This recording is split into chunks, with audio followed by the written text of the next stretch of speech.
Without fail, it screws up the intro every time. I'm done with you, XSplit. I'm done with you.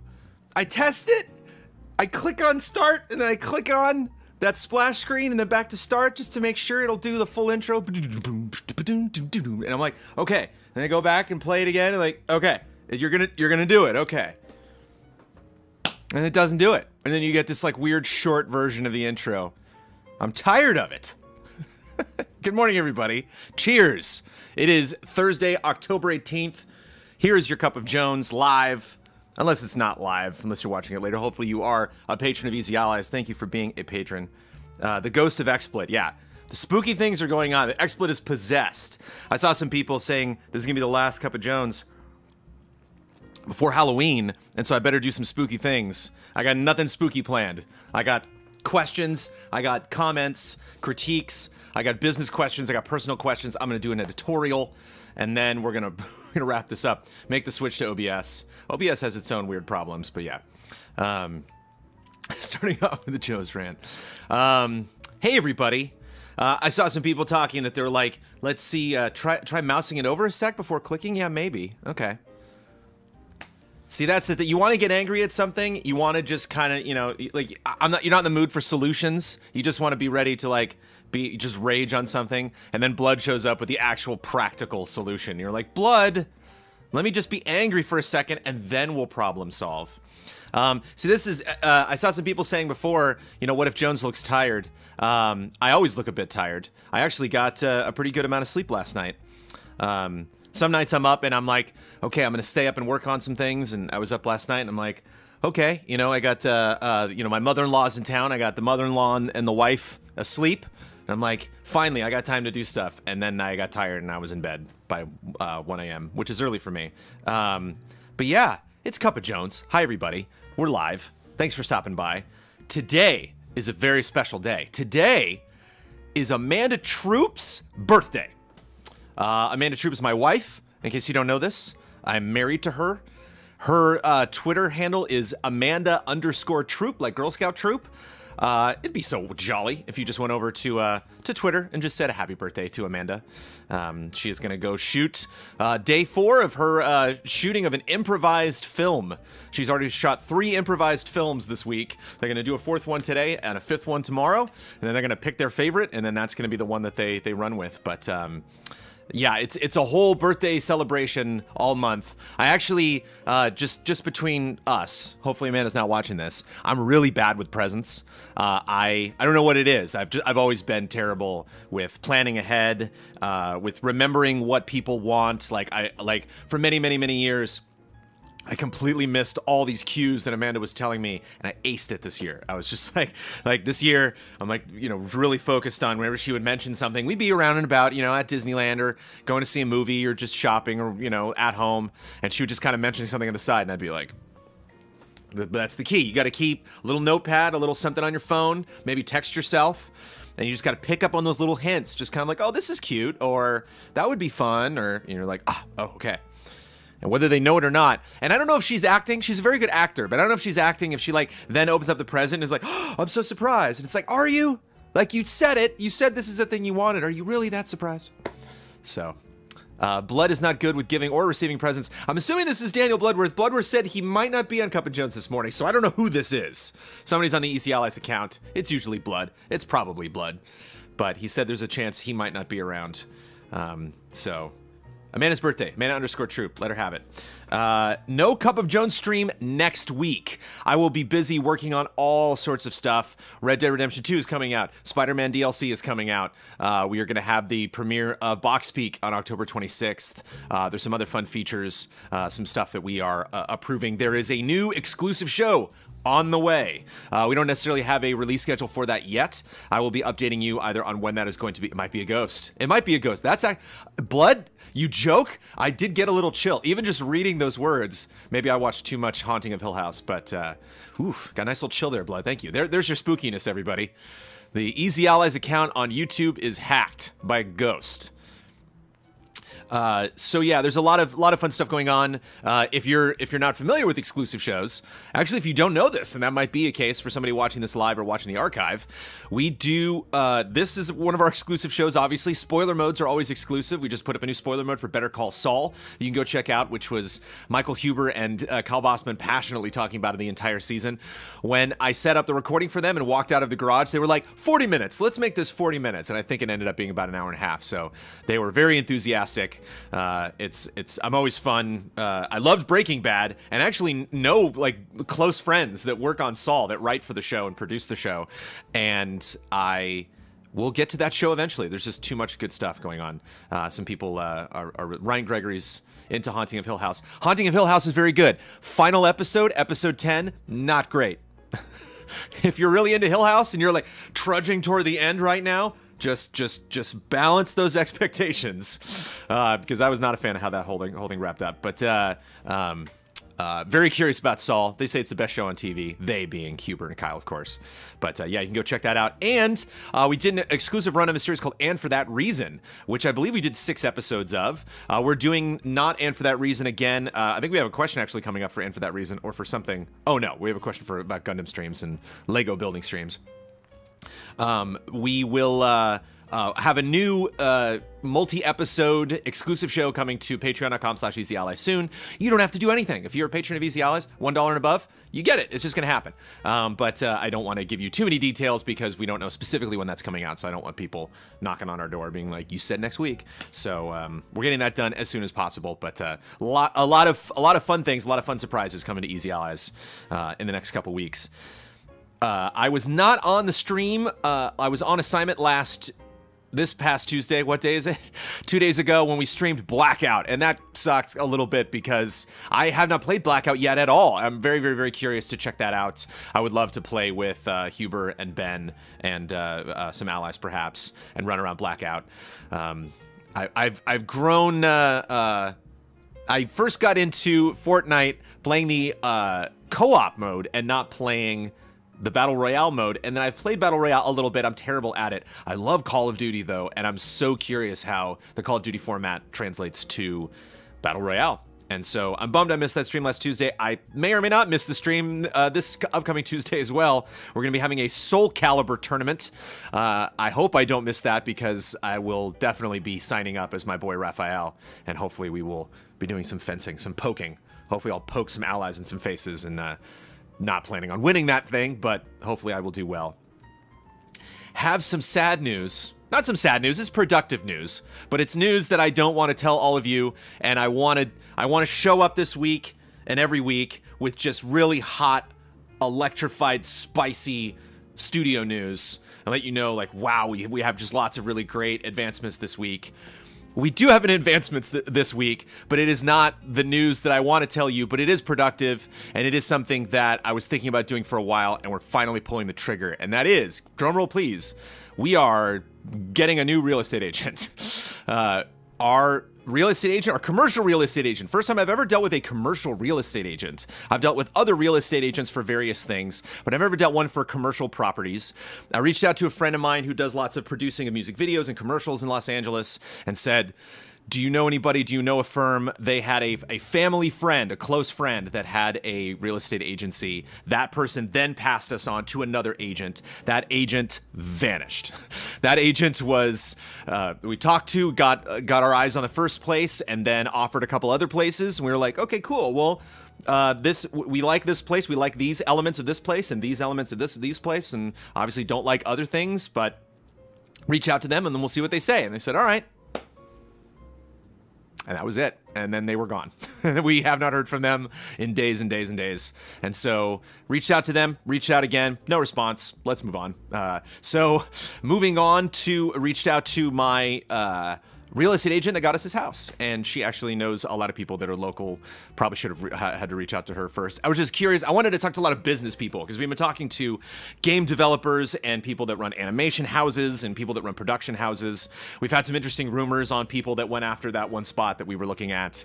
And I just thought the business approach would be good. I'm like, I don't want to, you know, talk to, ironically, that real estate agent is the mother of a gal that I dated in high school.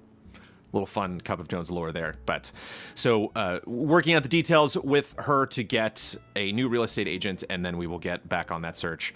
And like I said before, there is new equipment that we were picking up for various shows. We have some equipment questions for this episode. There is planning, as I mentioned last week for Huber's Game Show. There is planning and some production stuff that we are doing for upcoming goals and for things we know we're going to get in that studio. And we've all but pretty much ironed out and blueprinted TMI. Thank you, Bloodworth. She's nice. No hard feelings. Love the family. You know, love the gal that I dated. She's gone on and married someone, and they have beautiful children, and everything's great. We parted amicably. Everything's fine. Yeah. So there's that lousy update. Again, we're at the point now that we've dealt with when we did the concert, when we do meet and greets, when we do these things where we do all the planning on our end and then we reach out to somebody to fill in the gaps, and sometimes that person is not fun to work with, or sometimes that person's just not as excited or does not have a fire under them to get things done as fast as we would like to get them done, because we do Cup of Jones every week, because we have very discerning patrons that support us here financially, and people want some news, darn it, on that studio. And I've had some messaging to me where they're like, yeah, it just seems like that studio's taking forever. It just seems like something not really a priority for you guys. Let me assure you right now, this is a very high priority. Case in point, I don't know if you can tell, our couch has had better days. We're at a point where it'd probably be smart to reupholster that couch, or just, it's IKEA, so I could just go to IKEA and just get new covers for that. But that couch is falling apart. It's time for a new couch. I would like to buy a couch knowing how big the room is going to be that we are going to move into, so I can get an appropriately sized couch. But it's time to move up. I'm ready to move out. I'm ready to move on, Mom. I'm ready to move out of the house. To move out of the basement. I'm a grown man. So there you go. Those are all of our regular updates. Again, lots of fun stuff coming out in the next couple weeks, and apologies that I'm taking next week off, but it does happen sometimes. Here we go. Feedback for business. Django Jaspers.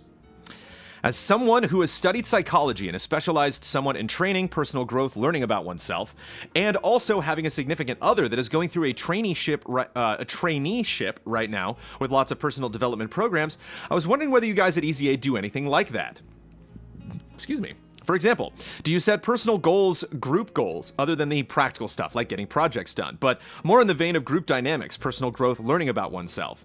Do you guys give feedback to each other in sort of a formal setting? If not, do you ever consider implementing something like this within EZA? What is your personal opinion on these kinds of implementations within businesses? Oh, hello. Oh, hello. You coming in to get some birthday love? Yeah. Just soak in it. Just get it. There's a delay, so it's going to take a little bit. And you got to get... But here it comes. Here it comes. Wait for it. Wait for it. Wait for it. Wait.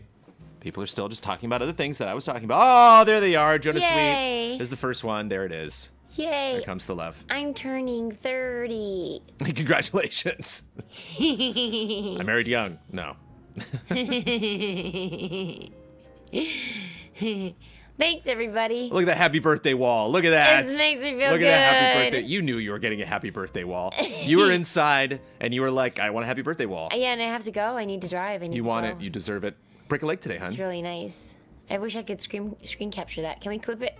Clip the chat? Can we clip the chat? I think it does save it, actually. Yeah, you can go to the YouTube link later, and this is very nice. It saves all the Thanks, chats everybody. you can watch. Doesn't look a day over 25. I hope you enjoy your cups of Jones today. Yeah. If you have 1 cup of Jones, it's 1 cup full. If you have 2 cups of Jones, it's 2 cups full. Whoa. Yeah, just remember that. Got it. Thanks, everyone. Have a good time. Brandon, you answer those questions. Ooh, that was nice, actually. Oh, yeah. Goodbye. Do you like my shirt? For just a second there, it was the greatest Cup of Jones episode ever. Yes, it's really good. Okay, goodbye. Also, there's a squirrel. That's a podcast that she does. There's a squirrel. Wait, what? There's a squirrel on my sweater. Oh, there's a squirrel. I thought you were gonna like hold up a squirrel. You're like pull a squirrel out. There's a squirrel. Also, squirrel. Goodbye, everybody. Bye. I love you. Bye. I love you too. Goodbye. That's my wife. Hello from the band place, Stephen Blomkamp. Communicating to the world from some of the only avenues that he can. Blomkamp, I miss you. Mwah. Love you, Blomkamp. Cup of squirrels. What are your personal opinions on these kinds of implementations within businesses? So yeah, we don't have anything formal like that. That's actually been kind of like the final, not the final frontier, the next frontier of Easy Allies is maybe not, I wouldn't necessarily go as far as to call it a quote unquote program. I think in a lot of ways, for some of the things that you're talking about, you bring in a third party, you bring in somebody that can facilitate that. They can then talk to employees one-on-one, or they can then look at the way, you know, a company runs and, you know, talk to the bosses, talk to the employees, kind of be, you know, fly on the wall and an outside observer. And then they can offer their critique or their expertise or their comments on how a company can run better, or possibly people that are frustrated that might not feel comfortable talking to their boss or talking to coworkers, but can talk to somebody else. I think one of the reasons that we don't do anything official like that is we meet all the time. We meet all the time for the stuff that we shoot, you know, for the Q&A. We have a monthly meeting now. We haven't always done that, but we have a meeting at the end of the month, and so it's nice to just kind of air any grievances or talk about any frustrating things. We also talk about that stuff before and after group streams, so we will gather for our regular Tuesday night soiree, and then that's a good opportunity for people to voice frustrations that they have. Slack is also great because, again, you can do things in a group environment, you can do things with a select group of people, and you can also do things one-on-one. And so I think there's a lot of open channels for allies to express communication, to talk about things, ways they want to improve themselves. One of the other things, too, that I don't know, Django, if this makes sense or if this is me just, like, rejecting advice like this, but I think a lot of this pertains to really big companies.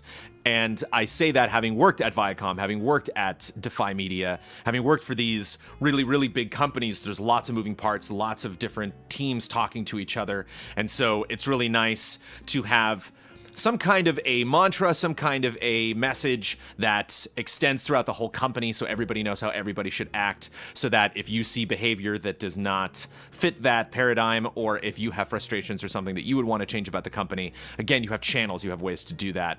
Bloodworth adds, I've personally always preferred just keep making adjustments and improvements as I go. I've never been a fan of corporate performance reviews.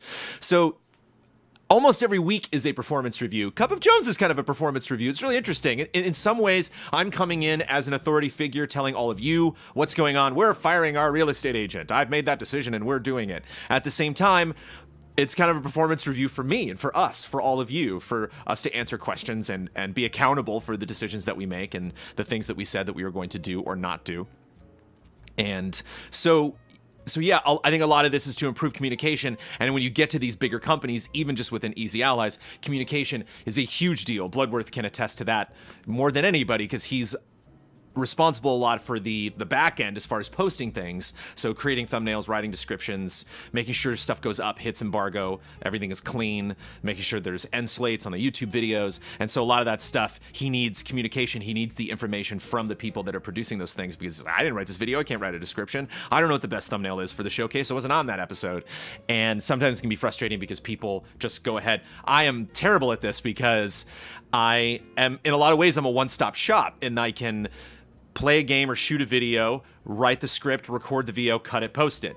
And so sometimes I'll just go straight to YouTube, and Blood's like, whoa, what are you doing? When is this going up? Okay, maybe tomorrow would be good for this, or maybe give me a little bit more of a heads up before we do stuff like this. And so we have had issues like that with communication, but as far as any issues of whether people are getting along, or whether people are really happy in this job, or whether people are having difficulty expressing where they want to see Easy Allies go in the future, I think we have a lot of avenues for that. That said, one thing that I'm interested in doing that I think we're a little bit overdue for is a one-on-one, which I'd like to do either in December or January, February of next year.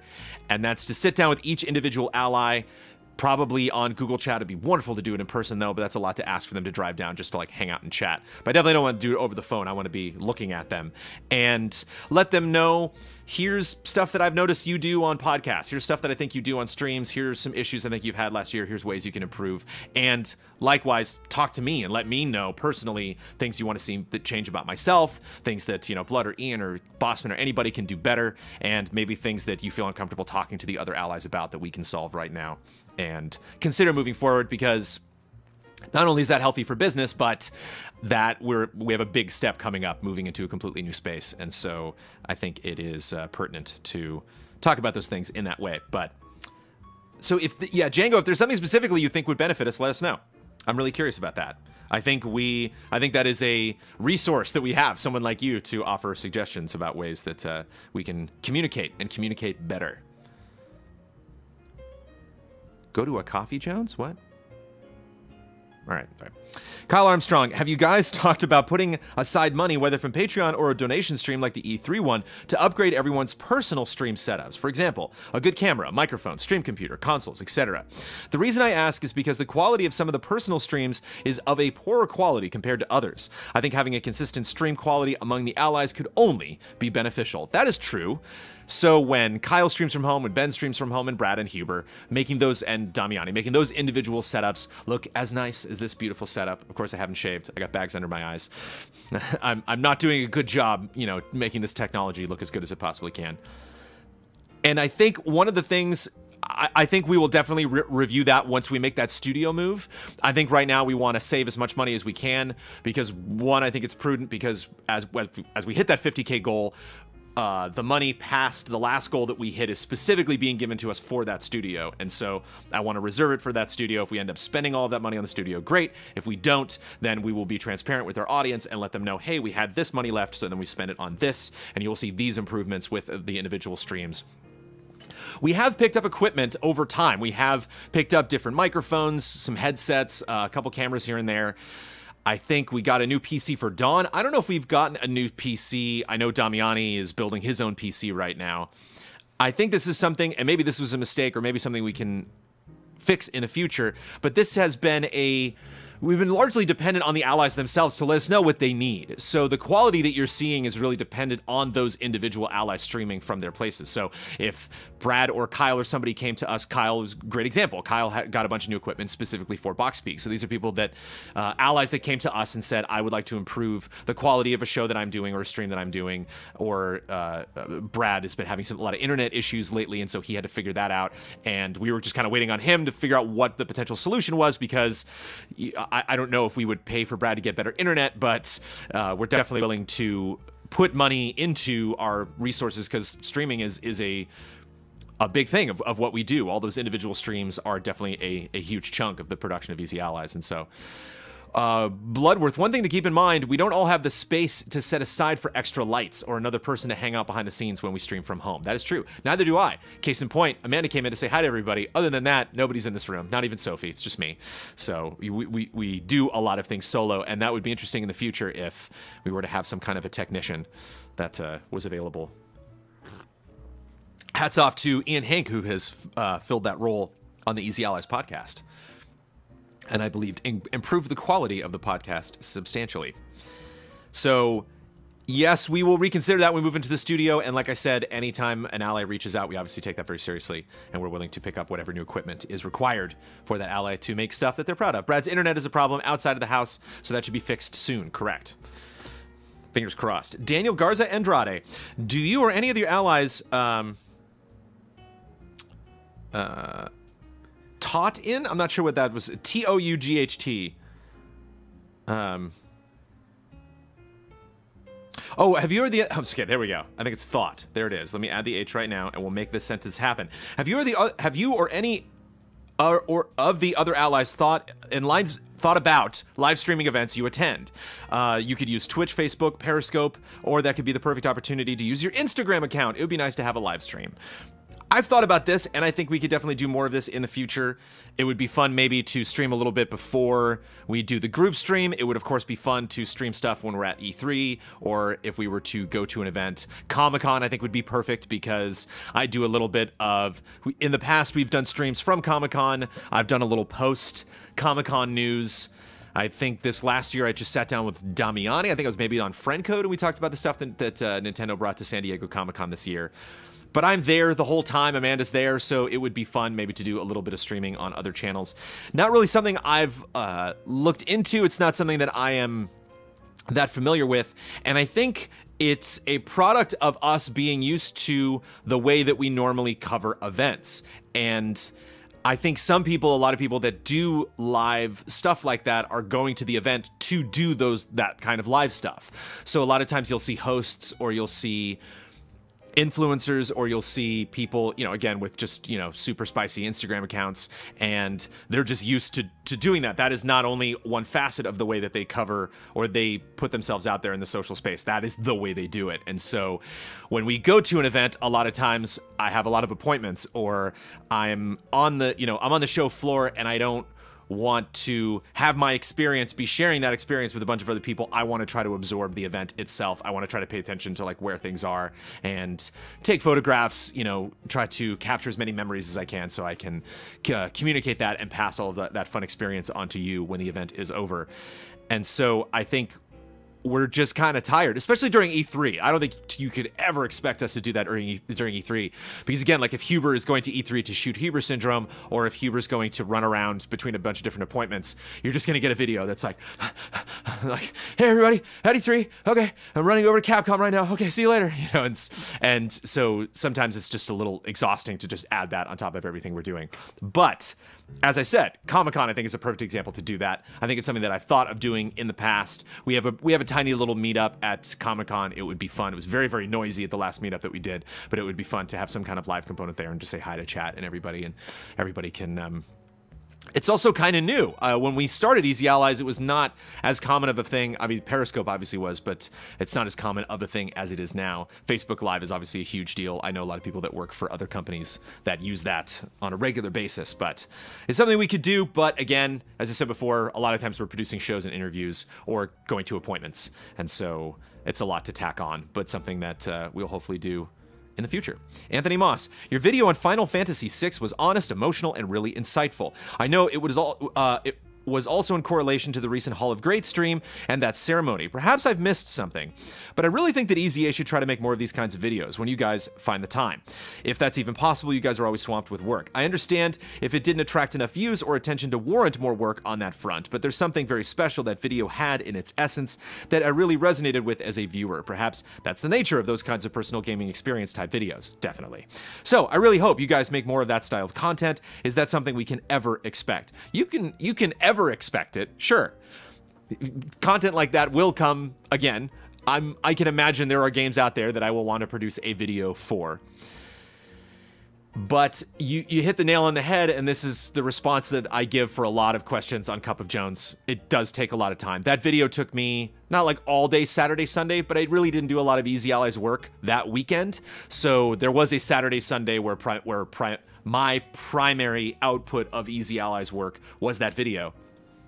And I also lucked out because it was only 5 minutes, had to be 5 minutes on the nose, and so I could have gone on and on and on about Final Fantasy, but I kept writing, and then I would read it out loud and time it, and then write a little more, read it out loud, and then time it, and then once I got around 4.5 minutes, because I knew I was going to leave time for some musical interludes, so you could hear the beautiful music and watch the footage.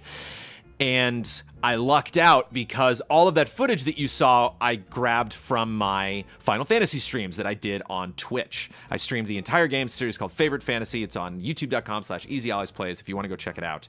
And I was lucky because it was 4:3, and so I had the camera, but the camera didn't cut in on the image. If it was 16:9, I'd be in trouble because you'd see the camera. And so when I thought, like, okay, should I bring Final Fantasy VI? And it's like, God, I should do a video, but like, I don't know, 40 hours to play Final Fantasy VI. And I was like, wait a minute, I can use that stream. And so I downloaded every single one of those clips, and it was very interesting going through a stream archive to cut a video, just having 9 2-hour clips. It was an interesting format. And so writing that script, putting that together, having the music available, it took a little bit of work. And it was, I think, one of the things that I know a lot of this is a negative, sounding like this is not something that we are going to do again. If you want to see another video like this, you can search for Myst, I believe, on a regular channel. If you want to see this video, it's not on Easy Allies Plays, it's on a regular channel. And also on a regular channel is a wonderful video from Ian Hink that he made about Myst. And I was really inspired. I assumed you still had the retro footage. I did not have the retro footage. So I got that from... Oh, well, I do. I have the retro footage on discs, but some of those discs are bad now, and some of that stuff got corrupted. And so... and it was like 4:3. I recorded that game on DV cam tape back in the day, and so that was very, very small footage. So blowing it up would not have made it look good as the other stuff looked. But yeah, Ian cut one about Myst, and I definitely used that as an inspiration, and it was weird writing that script because you don't hear a lot of I in our reviews. We really try to have we try to say we either. We just kind of really try to present like what the game is and who will enjoy it. And because it's one person reading it, one person cutting it, and I'm voicing it, and so there's a lot of cooks in the kitchen. And even when it's just me doing all of those steps, we really try to keep the same type of editorial voice. And so it was interesting saying it was interesting speaking in my editorial voice, in my voiceover voice as myself and communicating my experience. And I don't know if you could directly compare it to other things that I've done, but I really tried to slow down the voiceover, to slow down the script and pause and really put emphasis to hopefully convey that I really felt this way, that I was not putting on an act, that this game was very, very important to me. So I think it just takes that type of ally with an work ethic like me to put a video like that together. Someone who's also just completely obsessed with a game like Final Fantasy VI. I'm trying to think of what other games might warrant from me a 5-minute video like that. But so like I said, lucked out with the footage. Spent most of the day on Saturday and Sunday putting that thing together, and so yeah, it did take some time. So when we do have time and are inspired, yes, you can expect things like that to happen. I imagine, I can't say whether it's going to happen soon. I have no idea what game I'm going to bring for the next Hall of Greats, but hopefully, based on Ian made a video about Myst, I was inspired by his video, I made mine. Hopefully my video inspires Don or Kyle or somebody else to put a video together. Fortunately, us editors can't help other people with videos because we can't know what game they're going to bring until Hall of Greats. So, Megan Leinart, with heavy review season coming up, I know with only 4 people reviewing, 5? 5. Bloodworth, Damiani, Brad, Huber, Ben, me, 6. With only 4 people reviewing, it can be a long process of getting a review up on the embargo day. Personally, it doesn't bother me that much, and it's far from the end of the world, but sometimes not seeing your review go up the day many other outlets go up can be just a slight downer due to you guys being my #1 outlet I go to. But shamefully, I cave in and sometimes find myself moving on to other outlets for some reviews. Do it. Go watch tons of reviews. Get out there. Watch them all. I will still come back and watch yours when they come out no matter what, but I really wish you guys could be my first choice because I love the Allies reviews more than any other. If you don't mind, could you maybe give me some insight on the process of how reviews are produced? It'll give me a better understanding and help build a little more patience within myself. I'm not asking you guys to rush or make your reviews come out the same as everyone else's, and I'm sorry if this seems greedy. Just know I mean this with the most utmost. I mean this in the utmost respect to you guys. Blah. Sorry. Yeah, well, we could talk about 2 separate things. Blood can expound upon this. I think Blood and Ben are definitely the two that confront this issue the most, and it can definitely be frustrating. Sometimes we don't get the codes. Sometimes we don't get codes or copy or the actual, disc or cartridge until launch. And I'm not going to, throw any names out there, but there are companies that are sadly incommunicative, that are just tough to get a hold of. They're like bad real estate agents now. And so we have issues where we would love to cover something, we would love to have the time to do it, and we just don't have a lot of time. Sometimes we will get code in advance, but it's like days in advance. Sometimes in the case of Call of Duty, Ben is reviewing it, and Ben did go to a review event and was able to play a little bit of that before launch, but still had Blackout to play, still had all these modes to play actually with people online. And as somebody who's been to Call of Duty review events before, I sympathize because some of these modes we get to play like twice. And then, okay, you're done. And it's like, well, I was terrible at that. There's still some maps I didn't get to check out. There's still some specialists I didn't get to check out, some weapons that I'm unfamiliar with. And so sometimes, even though you get a chance to play something in advance, you need that online community. Blake can attest to that with Forza. He waited on the Forza review because there were so many online elements that he wanted to test with a quote-unquote seemingly robust online community, and just wanted to make sure those things worked and wanted to have the same experience that everyone's going to have when they're actually playing the game. And a lot of times it's hard, if not impossible, to simulate that. We know in the case of Red Dead Redemption 2, we know the online mode's not coming out for a week after launch. I can't say if I'm going to delay my review for that to come out, but there are instances with games sometimes where launch day is not the best day. There's still more to do. There's still more to implement into those games. I'm sure games are going to be super tricky like Division 2 and Anthem. It's going to be really sticky about when is it happening? When is this game the game that everyone's going to be playing at launch? So there's that. That isn't necessarily explaining a review process, which I'll go into now. But the way it typically goes, Sega is one of the earliest. We've gotten games months in advance sometimes. So there we go. Now, I'm not going to mention the people that are the slowest, but we will mention the people that are the fastest. You heard it from Daniel Bloodworth. Props to Sega. I do know that. And again, Ben gets a lot of those games. So there's sometimes just like, wait, when is the embargo? Oh, come on. Notably fast embargoes that I had to speed through were Far Cry 5 and Horizon Zero Dawn. I remember like being ready. And Spider-Man. I remember like being ready at the embargo time, but man, that was a hustle. So yeah, sometimes even if we do get like a week, it's rough because, and as I will explain, so we'll get the code and you got to download the game. Sometimes we'll actually get physical copies. Sometimes we'll get collector's editions. Sometimes we'll get the code and then we'll get a collector's edition later, just like on top of that. And sometimes we'll get collector stuff sometimes we'll get sent codes even if we don't request them. But a lot of times Blood will be communicating with PR people, will be communicating with the publishers and developers and say, I want that game. This person's going to be reviewing it. Here's all of our information. And then we will get the code, get the game, and then we have to play that outside of our regular schedule. And so we all have shows that we're producing. We all have podcasts that we have to appear on. We all have streams that are expected of us. And so we have to fit that playing schedule around others. We have personal things, and so sometimes, I wish if I had a mutant ability, I would probably be flight. A lot of people ask me, like, if you could have a superpower, what would you have? And it would probably be flight, because, wouldn't that just be the greatest to just go taking off and flying around? But unless no one else could. If it was just you flying around, like, that would cause just, you'd have to, like, fly at night so people wouldn't see you. And then you get picked up on radar, and then it's like that Iron Man scene where people would be shooting missiles at you like Jack Skellington, and then it's bad news. But I would love to not have to sleep. That would just be the greatest.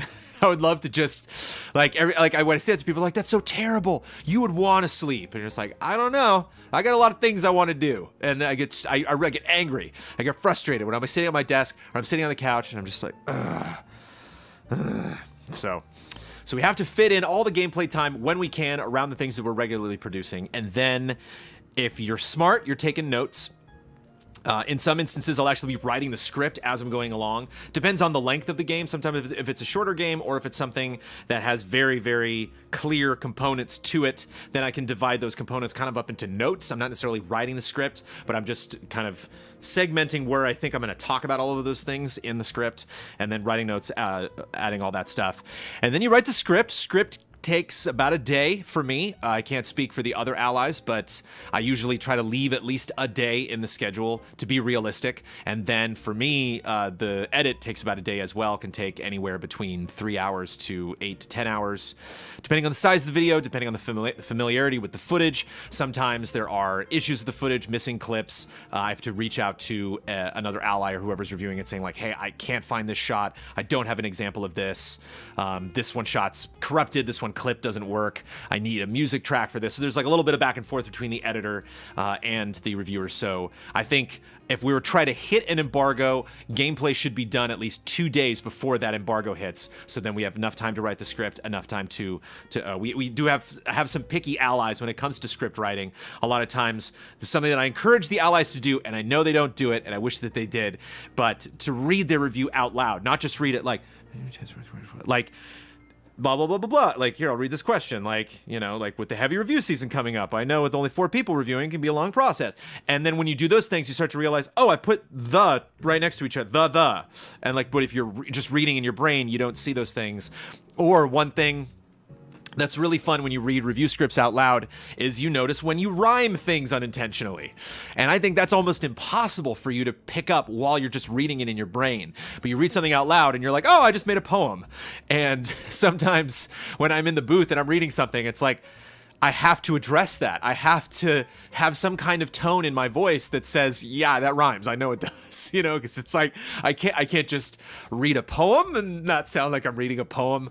Or you'll have, the same word. There's a classic Huberism where he'll just have the same word like 8 times in 3 paragraphs. And I'm just like, stop it. Stop using that one word to describe everything. And so there's some things where I'll read the review and then I'll send the VO and start cutting it. And then they'll listen to the VO and be like, wait, whoa, that sounds ridiculous. ridiculous. I don't know what I was writing there. So you go through a period of rewrites, and then there's the approval process on the video itself, which can also be a crazy thing because I will make mistakes sometimes in the edit, or a clip won't be right. And if you have a 10-minute review, you got to export that thing, you have to upload it, hope that the person approving it isn't out of town or on assignment or on a podcast that day, and then that editor, that person who wrote the script has to watch the video and then approve it and then get back to the editor or get back to Blood and say everything is fine. And so multi-step process, not only in getting the game and playing it and writing that review, but then once that script is done, then I got to voice it, got to cut it, got to approve it, got to post it, and obviously social media and Patreon posts and all of that stuff on top of it. So there you go. So yeah, that is why 6 people can only review so many games every month, and sometimes there's no game that we're interested in reviewing. For me, I'm very picky about the stuff that I'm definitely gonna take time off to review now, and sometimes 2 things happen right on top of each other. Case in point, next week, Red Dead Redemption and the Spider-Man DLC. And it's just like, can we do this another time?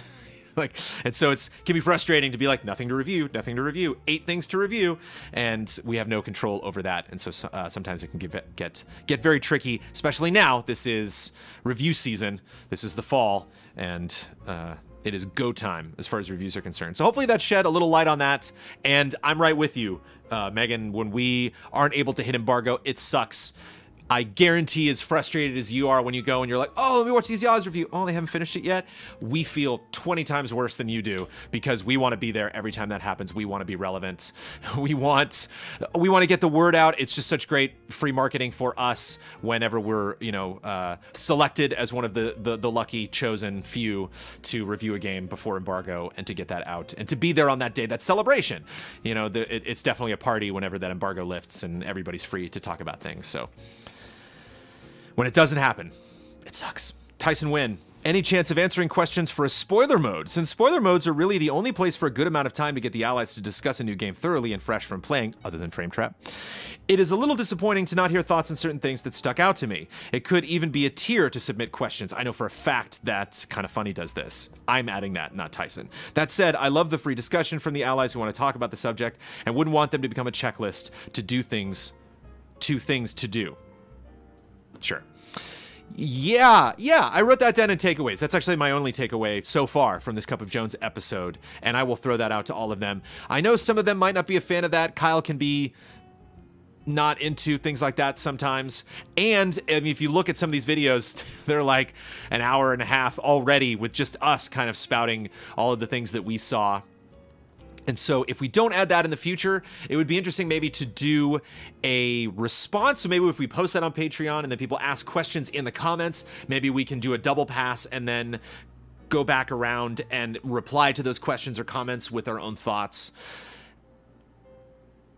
Yeah, I don't know the perfect way to do that, just because, again, whenever we produce a spoiler mode, we have to assign one producer to that spoiler mode, so we have to figure out, okay, who's hosting this, who's going to make sure that everybody's there, who, if somebody's got it, because we've had some people back out of spoiler modes at the last minute because they're working on a project, who's the person that can't back out, who's the person that absolutely has to be there, that is going to lead the discussion, that is going to produce, make sure that episode goes up, write the description, write the social media stuff.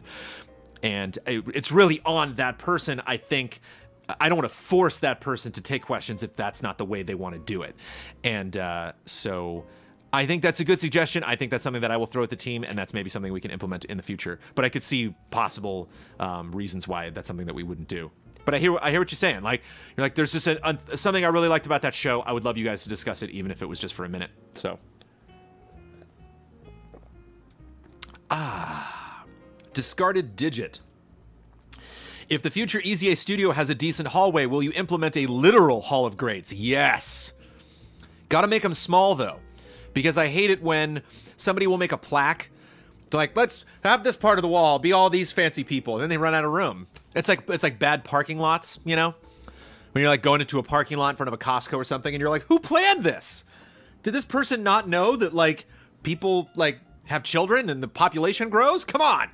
So they got to be small. They got to be maybe like box art sized. So there's got to be a space that we know, like, if we get to the end, then it's going to go along here. We got to plan all that stuff ahead.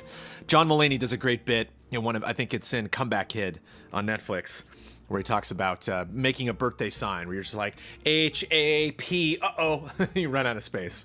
So got to make sure we don't do that. Alex McMillan, I'm sure you are well aware of how much a fan favorite Design Lab streams have been for the Allies in the past, but it's clear to me these work best when the creation tools being used are simple and allow for quicker creation. I agree. With Mario Maker being more intuitive than Far Cry 5, for instance. I bring this up because inevitably the next massive creation game EZA will be looking forward to stream is Dreams!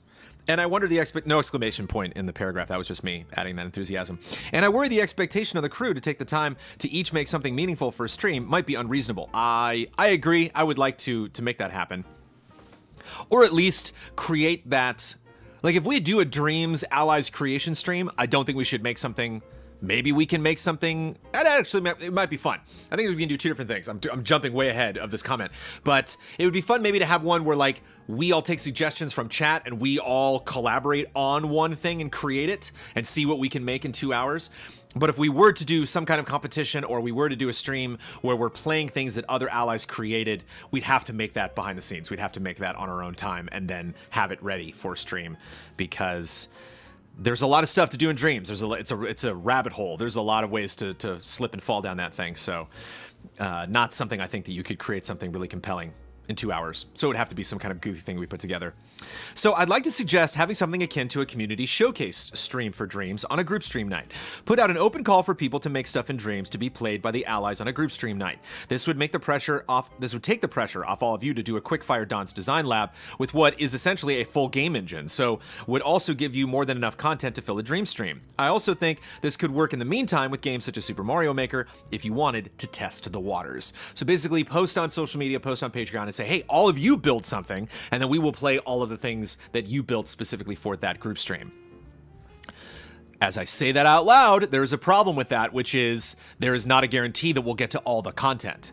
And so it's not like, well, I guess we're streaming for 6 hours because we have all of these games. Because in my experience, from having played Disney Infinity, from having played Far Cry 5, from having played Super Mario Maker, it seems like a lot of people out there are into you having a bad time with their creation. They want to make something that, you know, I think it would be too tempting for someone to try to troll us, you know, and make something where we're like, we can't, how do we get past this? They're at home like, they're stuck. You know, like those Mario Maker levels that are just all spikes and you're like, come on, you know, so, I think that's what I'm looking forward to, and I'm hoping there's a way within Dreams to maybe classify those, like I made a small level, or to tell Dreams, okay, I only want to play small levels now. I only want to play something that I can get through in 5 to 10 minutes.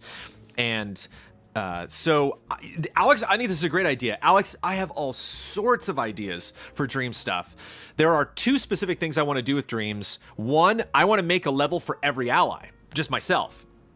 I want to make a Ben level, I want to make a Kyle level, I want to make a Damiani level, I want to make a Dawn level, and then have, I don't know if that would be a group stream, or I would just bring them on and make some weird kind of special Dreams episode or something, and then whenever the allies have time, I'll sit them down and play it. I can just play it through that, you know, with them and watch them play it, or if that would be suitable for a group stream.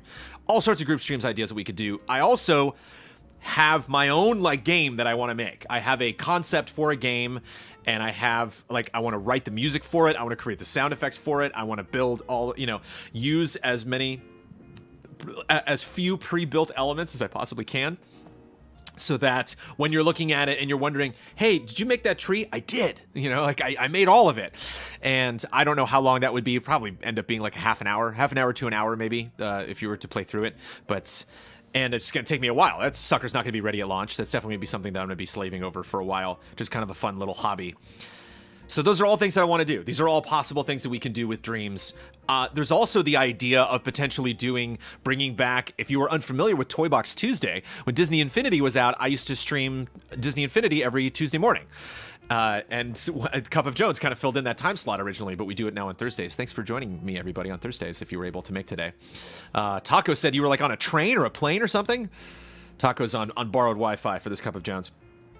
So yeah, there's a lot of stuff. I'm, you know, if I'm not streaming Red Dead Online every week, I'm very tempted to do some kind of a Dream stream every week where I play contributions from the community. I continue building whatever I'm building. I play things that are available online. We just goof around in Dreams. It just seems like there's so many things that you can do. If I spent all of that time playing Disney Infinity, I can imagine there will be as much, if not more, content available through Dreams. There's one problem, though, Alex, and I will say one last thing about Dreams before I move on to the next question. When the hell is that game coming out? We can plan Dreams all we want, but if that game's 2020, if that game's PlayStation 5, what are you gonna do? There's no, like, there's supposedly a beta this year. Haven't heard anything about that. Don't know when that beta's happening. They're, like, that game is my Final Fantasy VII Remake, you know? It's just like, come on. So close. So, like, while these are good ideas, this is getting my brain going, I kind of want to slow that part of my brain down because then I'll get too excited about it and then I'll be reminded, oh, wait, we have no release date. We don't have a release year. So, yeah, there we go. That game is coming out. I think that's way too much of an investment from Sony. I think maybe the VR stuff is what's slowing it down because it seemed like they had a game and they, at E3 last year maybe or something, I asked them, I was like, this is going to be VR, right? And they were like, oh, yeah, they kind of rolled their eyes and sighed a little bit when I brought up VR, so I wonder if that is a task. But I mean, selfishly, Dreams in VR, yes, please. Christopher Moreland, while watching the Easy Allies review of Assassin's Creed Odyssey, I noticed something that irked me a bit. I love this. I cut that review, and this is a critique of my editing, and I am here for it. At about the 6:40 mark, 6 minutes and 40 seconds, just after mentioning finding the perfect look for the character, we get a shot of the female protagonist swimming underwater with a direct view of her up her skirt. I am sure this is just me being nitpicky, but this felt wrong. Easy Allies is a group of 9 males who traditionally seem to have nothing but respect for women, but this shot preceded my comments of finding the perfect look. Seems, it did not precede, wait a minute. It was after. I said it in the VO, and then it was the clip after. And I actually brought up the review to watch it, to be like, why did I pick that clip? And I know why. But this shot preceded by comments of finding the perfect look seemed to undermine that idea. I'm curious as to why the shot specifically was chosen, and whether or not this is something that even crossed your mind as potentially offensive. I love Easy A, and would hate for something like this to be brought to bring negative attention to the Allies. So yeah, when I put that shot in, I was like, man, I wish I wasn't looking up her skirt in this shot, but the reason that I brought it in, and then this is something that maybe I'll be more aware of when I'm cutting videos, but it's interesting that you said that in your mind, you connected that shot to the comment that was just made, because I chose that shot to comment on the stuff that was about to happen. And that's the way I cut reviews, it's the way I cut everything. I cut retros and features, the way I cut that Final Fantasy VI video is I will pick a piece of music that will usually span about 3 or 4 paragraphs, and that piece of music will then be, this is the combat music, this is this game is beautiful music, this is the intro music, this is the conclusion. And so I try to pick the right tracks for those things. So when you see a new shot and you hear a new piece of music, we're going to talk about something else now. Now, the new chapter, you turn to the page and, okay, and now we're discussing, the story. And that shot that I grabbed was an environmental shot. So what you were seeing was Cassandra, and she was swimming out into the ocean. And so she was I wish she was a little more into the frame, but she's like at the very, very bottom of the frame. And you're looking at, you're seeing the island, and you're seeing the ocean in the background. And then you dive below the waves, and then unfortunately, you see her upper skirt. But so it's this difference of being above the ocean and then being beneath the water. Huber gave me like 3 of those shots, I think. A couple of them were from very early in the game. That was one of the shots from a lot later in the game. Every single time, it was the upskirt shot. I mean, it's just like the nature of what they wore in that time and where that camera is placed. And unless you like move the camera to the side to follow them when you first dive under the water, just that's what's going to happen. And so I was thinking about what we were about to talk about. That was introducing the concept. Case in point, if you go back and look at my Spider-Man review, right before I start talking about how good New York looks and the graphics and the textures and music and everything, I show Spider-Man on the top of the building looking at New York. And so whereas with the Assassin's Creed review, I was using someone else's footage and had to like dig through and find something that I think worked. When I was playing Spider-Man, when I got that shot, I knew what I was going to use that shot for. And so I specifically, at a couple points throughout my session, made sure, let me just stop and just get a look, like, look at this environment. And so something I encourage the other allies to do while you're playing, like get that shot, get at least one of those of just like, look at this game. So that's what that was for. It was not, it might have seemed, so like when you hear me talking about something and you see something, that is the marriage you know, thematically. Like, this is the clip over the thing that I'm talking about, and the only time the clip after that will also be suggesting it is if it's a sound up. If we say like, yeah, the cat is really great, except for this guy who's super annoying, and then you'll hear that guy be like, I'm super annoying. And so like, if you have a sound up, that'll be attached to the thing that we just talked about. But a lot of times when you have like a new segue, voiceover stops, just music and gameplay, a lot of that is about the topic we are now going to discuss. So I love getting beauty shots, Jones. Yes, you do, Bloodworth, but you brought it up, so I will be critical of your beauty shots. But you do, and Blood does shot lists. So Blood beats everybody as far as the ease of use of cutting a review. Blood is first place, gold, you know, platinum star, gold medal. But the one thing that you, and I don't know if you've done that since, but I can't remember what game you did this for, Blood, but might have been like Rise of the Tomb Raider. But sometimes Blood will go get environment shots and he'll like look at something and then look at something else and then look at something else. And I'm just like, stop, stop moving the camera. Just either like hold the camera on something and give me like a good 10 seconds of that. Or again, the slow pan, just really slow, moving along. Don't worry about how much you're getting of one particular area. I'll get it. I'll find the right part and I'll put it in the edit. But sometimes you get this. Damiani does this too. Does a lot of that. And I'm just like, stop! But, yeah, it's super, you're talking about nitpicky, super nitpicky stuff. And again, Blood, this is a memory I have from one edit you did one time.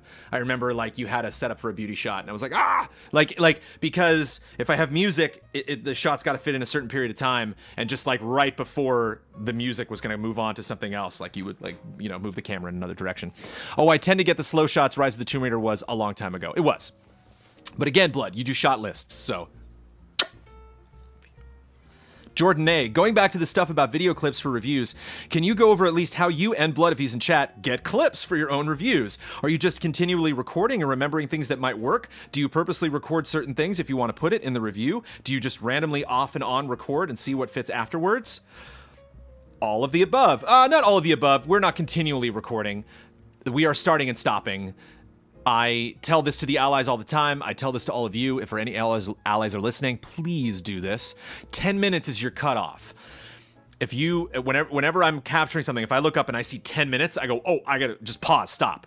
Because when you're editing, the longer your clip is, the more time that horizontal space in the editing software represents. So if you give me a clip that's 30 seconds, you'll see these little lines that are a lot further apart, kind of like a ruler. You know, it's like if you had like a mile and you imagine the little dots on a ruler. If you were to scrunch that mile down, it would just be a black bar. Like you wouldn't see any of the individual lines.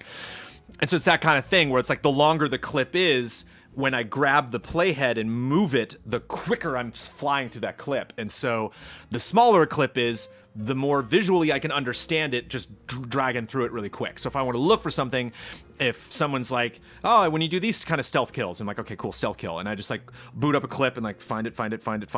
If it's a 30-minute clip, I have to kind of watch all those 30 minutes. Like I can't just scrub through it, because if I go, I'm scrubbing past 3 minutes. And it's like, it might have been in that 3 minutes, I don't know. And so smaller clips better, more clips better.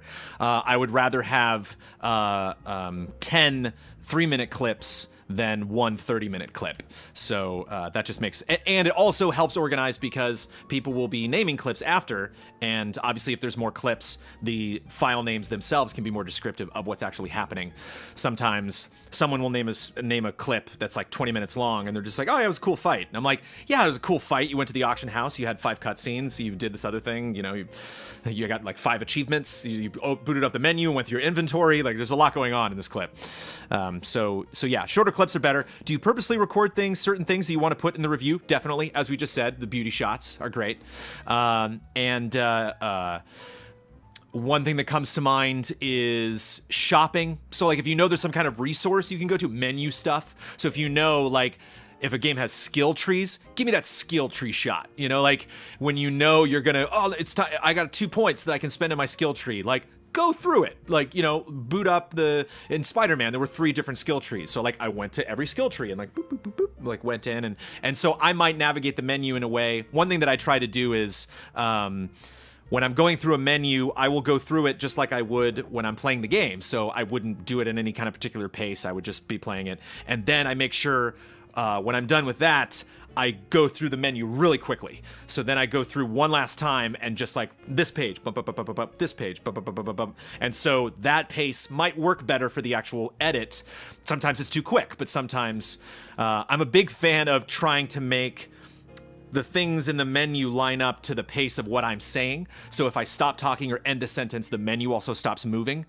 I did something really fun in the Time Spinner review because Brad was talking about the different types of tools that you can use. And he specifically went into the, he mentioned 2 different types of, I don't even remember the necklaces you can wear, rings you can wear, I think. And he knew what things he mentioned in the script. So later when he got that clip, he went into the menu and highlighted both of those things. And so if you watch the Time Spinner review, you can see me say, for instance, these 2 types. And he actually goes boop, boop, boop, boop, and moves over like right at the pace when I talk about them. So sometimes for menu-based stuff, you'll specifically go in and get footage. Or do you just randomly off and on record and see what fits afterwards? Again, depends. Sometimes for like a fighting game, Soul Calibur 6 is coming up. For a fighting game, you would very much know beforehand what you're about to capture. So obviously one whole fight would be one whole clip. So hopefully, you know, don't be playing a bunch of matches. Don't give me a 30-minute clip of like 8 matches. Whereas something like, say, an open world game or an MMO or like a horror game where like I don't know where these scares are going to come from, you might capture all the time and then later go through and delete clips. Sometimes I've captured and then like a loading screen will take longer than I'm expecting or something will happen and I'll be like, wait, and I'll stop it and start a new clip. So, Jones, Don managed to find a wheel spin clip that lined up exactly with the examples of prizes I rattled off. It was amazing. Nice. Blood also says, once I get to a certain point, I'll stop recording as much, then do things when I get into important parts or specifics I don't have to capture yet. And Blood also says, I do tend to always be recording for the beginning of the game, then delete what I don't need. Yeah, I think the longer you get, depending on what type of game it is, if it's something like Inside or Journey, capture the whole thing. You know, who cares? Like, it's a short game, just get it all. But obviously for Odyssey or for Red Dead Redemption 2 or for like these huge games, the first 10 to 20% of the game, you're pretty much capturing everything because a lot of that also too is introducing you to the concepts that are in the game. And then when you get to the 20 to 60% mark, you're capturing a lot less. Once you get to 60 on, you're probably not capturing anything. Maybe a Souls game, Sekiro, Bloodborne, Dark Souls, something like that might be different because I know there were some instances, I think Dark Souls 3 was an instance of this where at the end of the game, I reached, I think Brad reviewed that. I can't remember who reviewed Dark Souls 3, but I think it was Ben. And Ben put on the outfit that he was wearing, and he just ran around with a bunch of weapons and just killed a bunch of people just to get footage of those weapons in action. So sometimes it's fun in RPGs if the person's experience or their progress is noted actually physically on the screen. Sometimes that can be very spoilery, actually. I know Bloodworth in approving the Assassin's Creed Odyssey review was like looking at the quest thing on the top left where it's like, go do this, and it's like, is that a spoiler, is that a spoiler, is that a spoiler? But it's always fun whenever you like, so like a health bar or like a MP bar, or you know, like in Breath of the Wild where you can see the what are they called, the primes or the beasts or whatever. When you defeat them, you can actually see the icon on screen. It's fun to notice one clip where you're just like, whoa, they leveled up. Like all of a sudden their health is maxed out and they have this really cool armor, and like, that's a pickup. That's me reaching out to the editor and being like, I need one more shot because you mentioned this cool weapon and I don't have it. And so they're like, okay, well, let me boot up my save at the end of the game, go to that early level area so we're not spoiling anything, kill a dude in that way, and then I can see that happen. So fun little Easter egg to look for. A lot of behind-the-scenes review talk in this episode. I like it. Kevin Jung, a potential YouTube drive has been mentioned for some time. It's kind of obvious, but will this live event be a YouTube live stream? It would seem kind of obvious, but maybe not. Asking since EZA hasn't done anything live on YouTube yet, to my knowledge. We're doing this live! This is live on YouTube.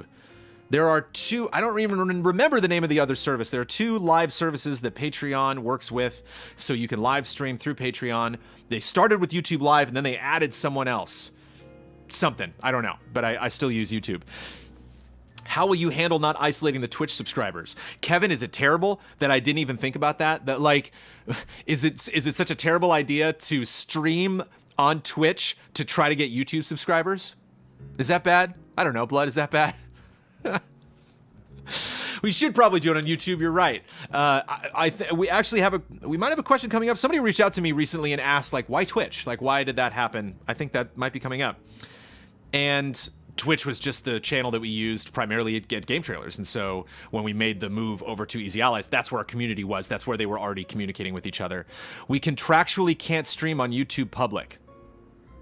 What? Are you serious, Blood? We contractually can't stream on YouTube Public?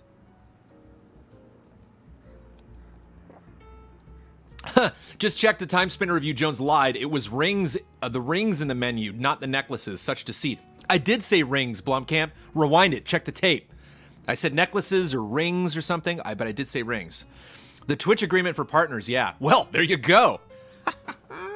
It's never come up. We've never done live streaming on YouTube, but yep, there you go. Twitch locked us in.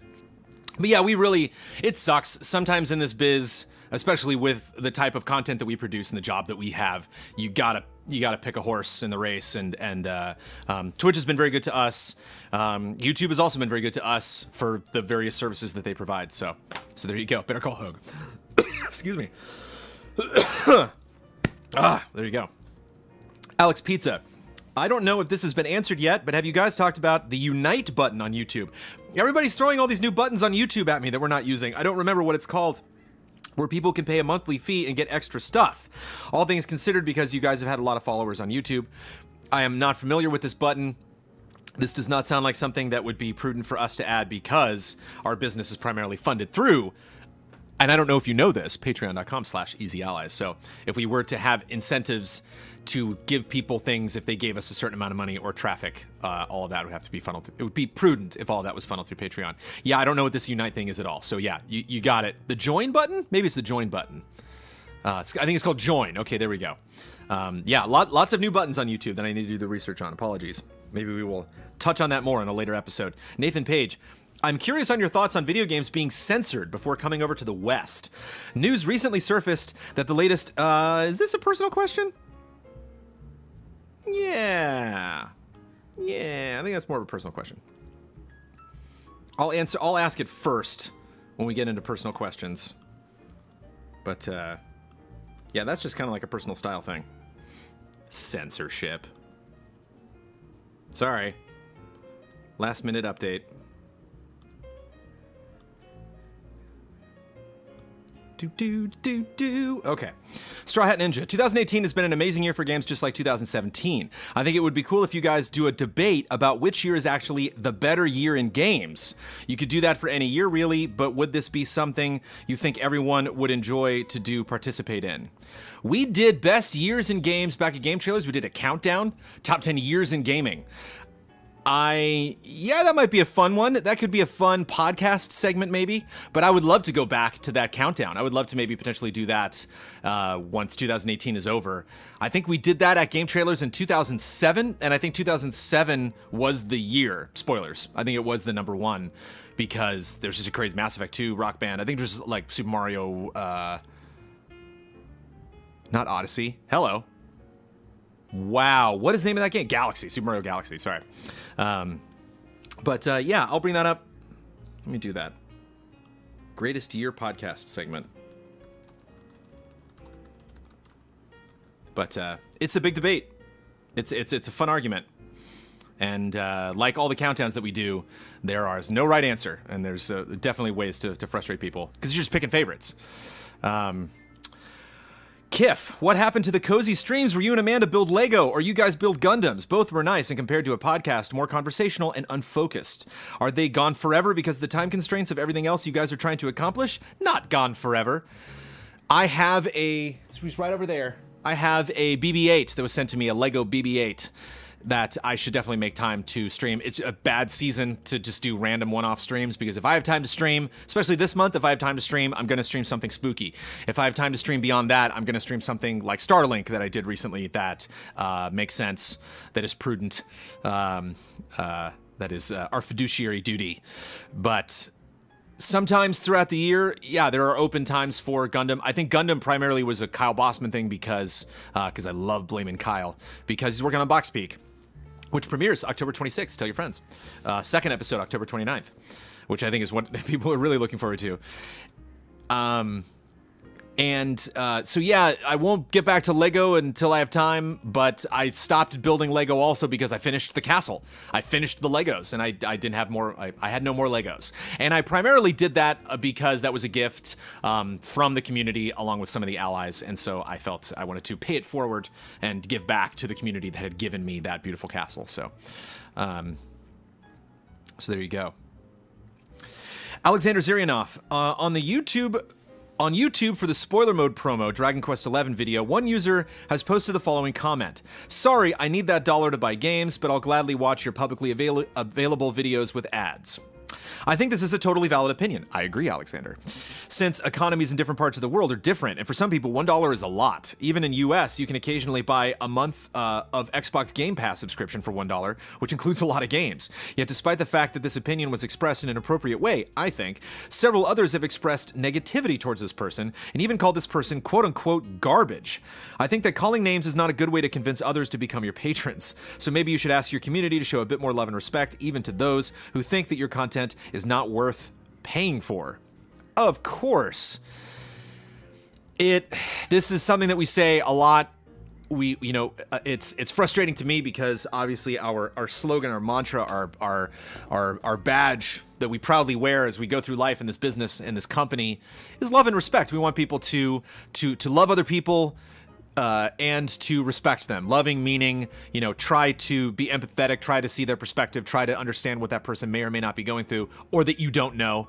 And respecting just a general sense of patience, understand that there are communication barriers. There's people from other countries speaking different languages, different cultures, different understandings of different social norms. And so just because you're, offended or frustrated by somebody, I think everybody in the world deserves that a second opinion, deserves that taking a step back, deep breath, read it again, analyze, and then while you're coming back and if you're creating a dialogue with somebody, just treat them with love and respect. And we have some people that are big fans. We have some people that want to support us, that want to defend us in a lot of ways. And I see people defending us in a good way. I definitely see some people that are replying to comments on Cup of Jones when somebody is very agitated about something. And, obviously you got to wait a week before I respond to it on Cup. And so some people jump in and say, well, I think this is what Brandon meant. Or, well, I think your comment or your frustrations might be a bit unfounded because of these reasons. But yeah, there's no such thing as a bad way to absorb Easy Allies. There's no such thing as a bad Easy Allies fan as long as they are willing to be a part of this community, and support us in any way that they can. And so if you're just watching videos on YouTube, thank you. If you're just retweeting us every now and then, thank you. If you're just watching our streams on Twitch, thank you. If you are a patron of Easy Allies, of course, thank you so much, as I can hopefully say to all of you. And so yeah, I don't want anybody on the playground picking on any other kids, pushing them off the swings of the jungle gym because they're not, acquiescing to the Easy Allies drive in ways that other people think that they should. I think that is quote-unquote garbage. So yeah, don't be like that. And at the same time, again, you don't want a situation like this potentially to get worse by you have people that make these comments, and then person A, and then person B is frustrated at person A for making that comment, and so then they leave a comment frustrated at them, and then person C is frustrated at person B for being so insensitive, and so they say something mean to them, and then person D comes along who's like, hey, person C, chill out. That person was just saying. So it's like, again, love and respect at all of these steps. I understand maybe some people love and respect us a lot or just love us a lot. And so they want to fight for us. They want to have everybody, they want to see us succeed. And that's not the way to do it. So it makes me sad sometimes when I see people point at a negative comment from somebody in our community and they're like, love and respect my ass. And it's like, well, we can't be everywhere, man. Love and respect is an idea. It's a hope. It's a dream. It's a wish. It's what we want out of life. It's what we want out of each other, meaning the 9 of us. We try to exemplify that. We try to put that into practice every day. And it's obviously something that we want from our community, but it's an imperfect process. It's going to happen. We're going to have bumps in the road. We've had bumps in the road here on Cup of Jones, and we work through them. We learn from them, and we hopefully move on. So, but never hurts to have specific examples like this. I don't want people to tattletale on each other, but I always like to know that these things are happening, obviously, so that I can communicate wholeheartedly that I don't want them to happen and possible ways that they cannot happen. And I see love happening in the chat, and that makes me feel good. Ruffum, I'm sorry. but I'm disappointed with how the Starlink Battle for Atlas review was handled. The review focused heavily on Star Fox content, which is only available for the Switch version. While the Star Fox experience should be talked about in the review, it shouldn't have been the major focus, as the game was also on PlayStation 4 and Xbox One. If Star Fox's presence is that important to the Switch's version story, the review either should have been longer to go over the differences between the PS4 Xbox One version and the Switch version, or do 2 reviews of the game. 2 reviews will never happen for any game. I think maybe like 3 or 4 or 5 years from now, we can possibly consider doing multiple reviews of something, but we just do not have the manpower. There was also a lack of the Toys to Life aspect of the game that could have been talked about in this review. Watching Damiani during his Starlink Twitch stream deflected criticisms of his review by insulting the viewers that they are quote-unquote unintelligent and that he will be quote-unquote dumbing down his future reviews is distasteful. That's not a good look, I'll admit. That's not a way that I encourage the allies to communicate with our community. But there's a lot going on here with that review. I've also played Starlink. I also, along with Bloodworth, read that review, and it's a weird review. It's a weird game. It's a weird subject. I think there's a lot that we can learn from that review because of how weird it was. It was interesting because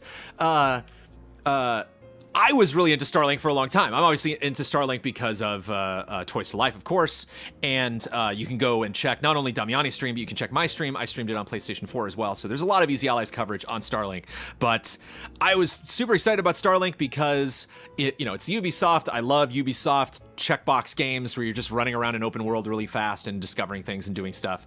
Love Toys to Life. Love space stuff like that, too. Space exploration. Loved No Man's Sky. I felt Starlink really scratched that No Man's Sky itch because with all the updates happening to No Man's Sky, I was like, I'm tempted to go back, but I shouldn't. So I very much enjoyed that. And I think looking back on a lot of the criticisms that have come up for Damiani's review, I take them with a grain of salt because of how weird that game is. Like, and some people compared it. They were like, it's like reviewing Soul Calibur 6, but just talking about Geralt. But it's not, because Geralt is in all versions, I believe, first of all. And second, you gotta play the Switch version and you gotta see how Fox is implemented. It is a crazy implementation of another property in a game. It's more advanced than really anything I can remember seeing, certainly this generation.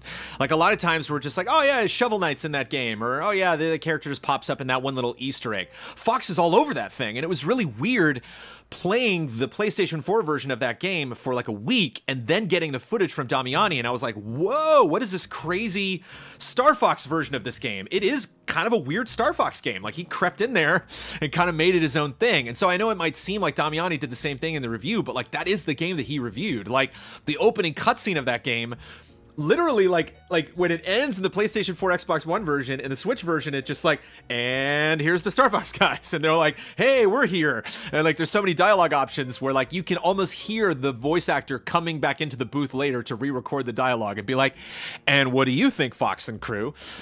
So I think we can learn lessons from that. I think that there were some errors in messaging, why decisions were made, but at the same time, I'm okay with some of those things being weird little stumbling blocks for us here at Easy Allies, because it is so unusual what Ubisoft did, what Nintendo did, how that stuff was implemented. And so it was fascinating having me be so obsessed with that game, and I'm like, I'm reviewing this, I'll be all over this, it's coming out well before Red Dead, I should have time. And then right at the last minute, Damiani's like, yoink, and he came in and was like, it's on Switch, it's Star Fox, I want to review it. And I was like, great, I'll have time to work on other things while you're reviewing that. So I happily handed that off to him. But I think if we get another crossover like that in the future, I think we will definitely look back at Star Fox and realize what worked, what didn't, and potentially how we can learn those lessons and put that into practice in the next one. But like you said, while the Star Fox experience should be talked about in the review, it shouldn't have been the major focus, as the game is also on PS4 and Xbox One. If you watch our reviews, we indicate what platform that was reviewed on. And so in a lot of reviews, people get frustrated. Case in point, people got frustrated at me because I didn't talk about how Spider-Man performed on a regular PlayStation 4. We were given 2 codes. One was given to me, one was given to Kyle because he did his costume video, and he joined me for the spoiler mode. And we both wanted to play on a Pro because we wanted that game to look as good as it could for that experience. And so we just didn't have that extra extra code to talk about something. I had an extra PlayStation 4 copy. I did stream it. I talked about my experience. I tried to communicate the differences that I saw here and in that stream of the PlayStation 4 version versus the Switch version, but we did not have the resources to put together two totally separate reviews. Like I said, that's something that we probably won't have time to do in the future. I'd love to do like a review on PS4, review on Switch, review on PC, review on Xbox, but it's just not something that we have the time to do. So, Ruffum, this is one of those moments. Like, this is one of those moments, specifically in reviews, that this will be an example of how to do and not do these things in the future, how to be aware of these things beforehand. I don't think that Blood and I really had a powwow with Damiani to kind of discuss the angle that he was going to take, because I was excited. You know, Damiani's coming in, it's like, yes, this totally makes sense. Here is a game that the Switch probably wouldn't have been the best-selling version of. People probably would have wanted to check this out on PS4, Xbox One, and then E3 changed that. All of a sudden, wait, whoa, everyone's excited about this game. Wait, all these Nintendo fans are coming out of nowhere. And I think I was really excited to hear the Nintendo story of that game. I think Ubisoft clearly wanted the Nintendo story of that game told. You know, they wanted it to be the flagship version of that game, considering all the different functionality that you can do with Fox that you can't do with the other games, with the guns and with the voiceover and everything. And so, were there better ways we could communicate that in the review? Yeah. Were there, like you said, we didn't talk about the Toys to Life stuff. I think one of the reasons we didn't is because you don't need it. You can download that game digitally. You don't have to buy any one of those toys. So we could talk about the implementation of it, but if it's not required, you know, a lot of times, you know, we don't necessarily cover things in the review that we don't necessarily need to be covered because they're not an issue. Like, if you do like Toys to Life, go get it. If you don't like Toys to Life, it's not a big deal. And so I've learned that review.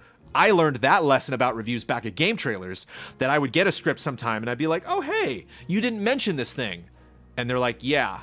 And I'm like, I think that's important. And they're like, I don't. And I'm like, oh, okay. And the conversation just ended there, because it's not on me. It's not on other people to tell the reviewer what is the most important thing from their experience. The review should reflect their experience of what they felt was important while they were playing that game. I always take the opinion of somebody who has played an entire game over me, who most of the time hasn't. But still a lesson, still grateful you brought it up.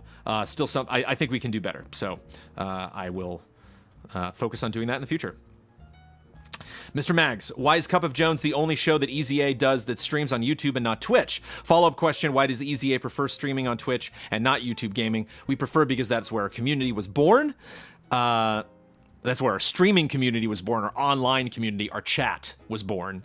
And Twitch doesn't work through Patreon. YouTube works through Patreon. So I can set up this stream and have it be patron exclusive through YouTube. So thank you, YouTube, for that. Taco, I've noticed an increased EZA effort on social media as of late. Trailers being posted for spoiler mode, a tweet sent out for Hall of Greats starting, etc. And I just thought it was a topic worth bringing up again to hear more about. The social media push has been something discussed on Cup of Jones for a while now, but now it seems like someone has dug up some time in their busy schedule to make it start happening. Daniel Bloodworth.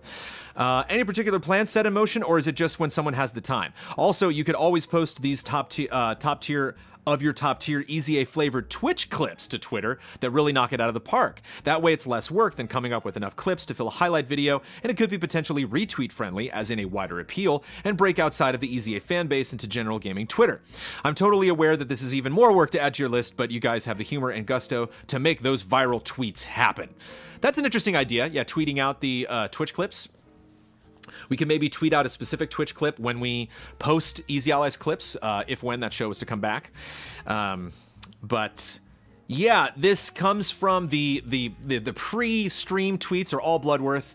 The promo stuff is something that we've just kind of put into practice. I hope we recorded one for Better Call Saul. I don't know.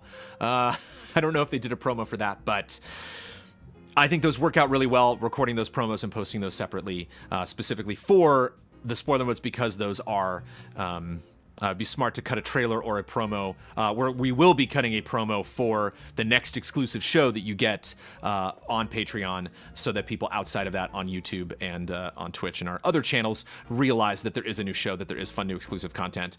We've changed the dialogue that we have at the end of reviews to reflect the exclusive stuff we have on Patreon. And when we do countdowns now specifically, we'll address the exclusive stuff that we have there. So yeah. We slowly have upped that dialogue. Again, like you were saying, you're like, how did this happen? Sometimes it just happens via practice. Sometimes we just get so stuck in a rut of producing something over and over and over that we forget to add those things onto it, and also it's time. Bloodworth, other than posting those spoiler mode promos, I don't think I've done anything particularly different lately. Bloodworth, don't sell yourself short. You're amazing, and you've been doing a lot of great social media work, and people are proud of you. Kerbu, has there been much discussion among the allies on how to handle your next Game of the Year stream? Hard to believe it's practically right around the corner. I'll believe it. It's been a long year. I was reviewing last January's, and I'd forgotten how relatively pushed along the earlier topics were in order for the proper GOTY discussion to not start too late. Would it be better to have more of a day blocked out for comfier debates with some intermissions to recharge? Or how about the top game discussion, which took half of the 8-hour stream on its own, get a separate stream day so as not to crush the other topics with its anticipation? GOTY streams are going to crush anticipation no matter what. No promo for Saul. We kind of informally decided not to worry about them for non-gaming stuff unless it's huge. Got it. Saul was also... I don't think we talked about Saul a lot, so Saul just kind of popped up out of nowhere. That was just a passion project from Kyle and Huber.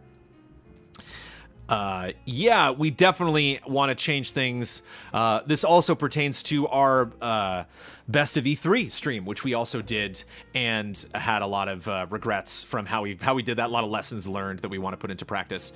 I'm very excited to do GOTYs again, to do GOTYs better than we have, to structure that better. I think one point to bring up that I remember learning from the E3 Awards is that we were just kind of like, okay, we have these ideas for nominees. What other nominees are we missing? Let's lock those nominees down. Let's do that ahead of the curve so that we can maybe have chat up to discuss that with people. Maybe people can suggest things. We can say, yeah, that's good, but we officially decided. We just wanted chat to be a part of it. We were like, we have ideas for what happened, but there was a lot going on at E3, and so we want to hear from the community as well. But it kind of dragged down the experience to not have a locked list of nominees for each category. And so I think you will see much more of an official schedule layout of how we will be discussing these things. When you talk about GOTY crushing the other discussions or the other discussions making up a smaller amount of time, it's difficult, and it's a little frustrating because a lot of people for a long time were like, we want to see you deliberate. We want to see countdowns deliberated. We want to see awards deliberated. We want to see everything. We want to go behind the scenes. And my response to that for a long time before we started doing it was, it's a messy process. We don't know how long we're going to be discussing things. We don't know what arguments we're going to have. We don't know what hot button issues are just going to explode when we do countdown meetings again. I talked about when we did top 10 towns. I did not think top 10 towns, this is completely separated from the actual, issue that we had when we posted the video, but just the debate when we met to pick that countdown. That was a bloody fight.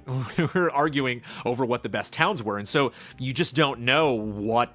It's like, oh, wow, that took 40 minutes. So we weren't expecting that. There's no way to predict that. There's no way to plan for that. You just don't know until you get into the ring how long a fight is going to go for. And so it is a little frustrating. I got to be honest with all of you, with the fans who I love so much, with our wonderful patrons, that to put it as concisely and potentially unfairly as I can, it was funny that people were like, we want to see deliberations. And I was like, they're really messy. And they're like, we don't care. And then we put them up. People are like, they're really messy. And we're like, that's what we said. We made that clear. You are watching the wheels turn. You're watching a very behind-the-scenes process that is going into the content that we're producing, and we can plan that as much as we will try to plan that as much as we can. But it's gonna be messy. It's gonna be hard to predict how long one thing is gonna take versus another. So.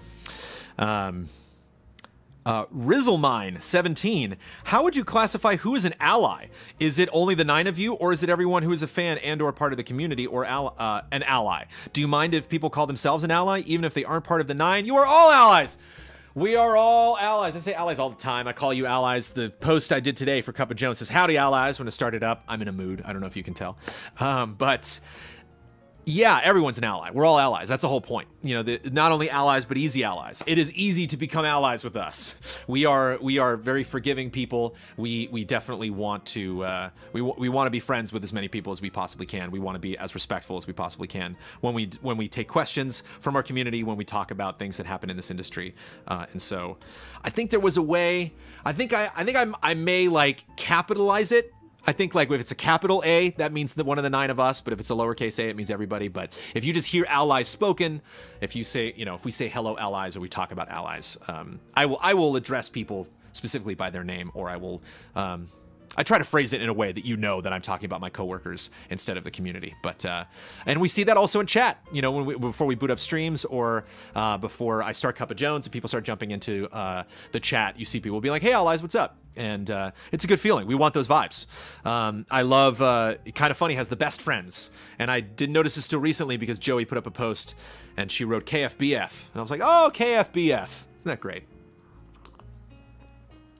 Ally is already 4 letters, so we're fine.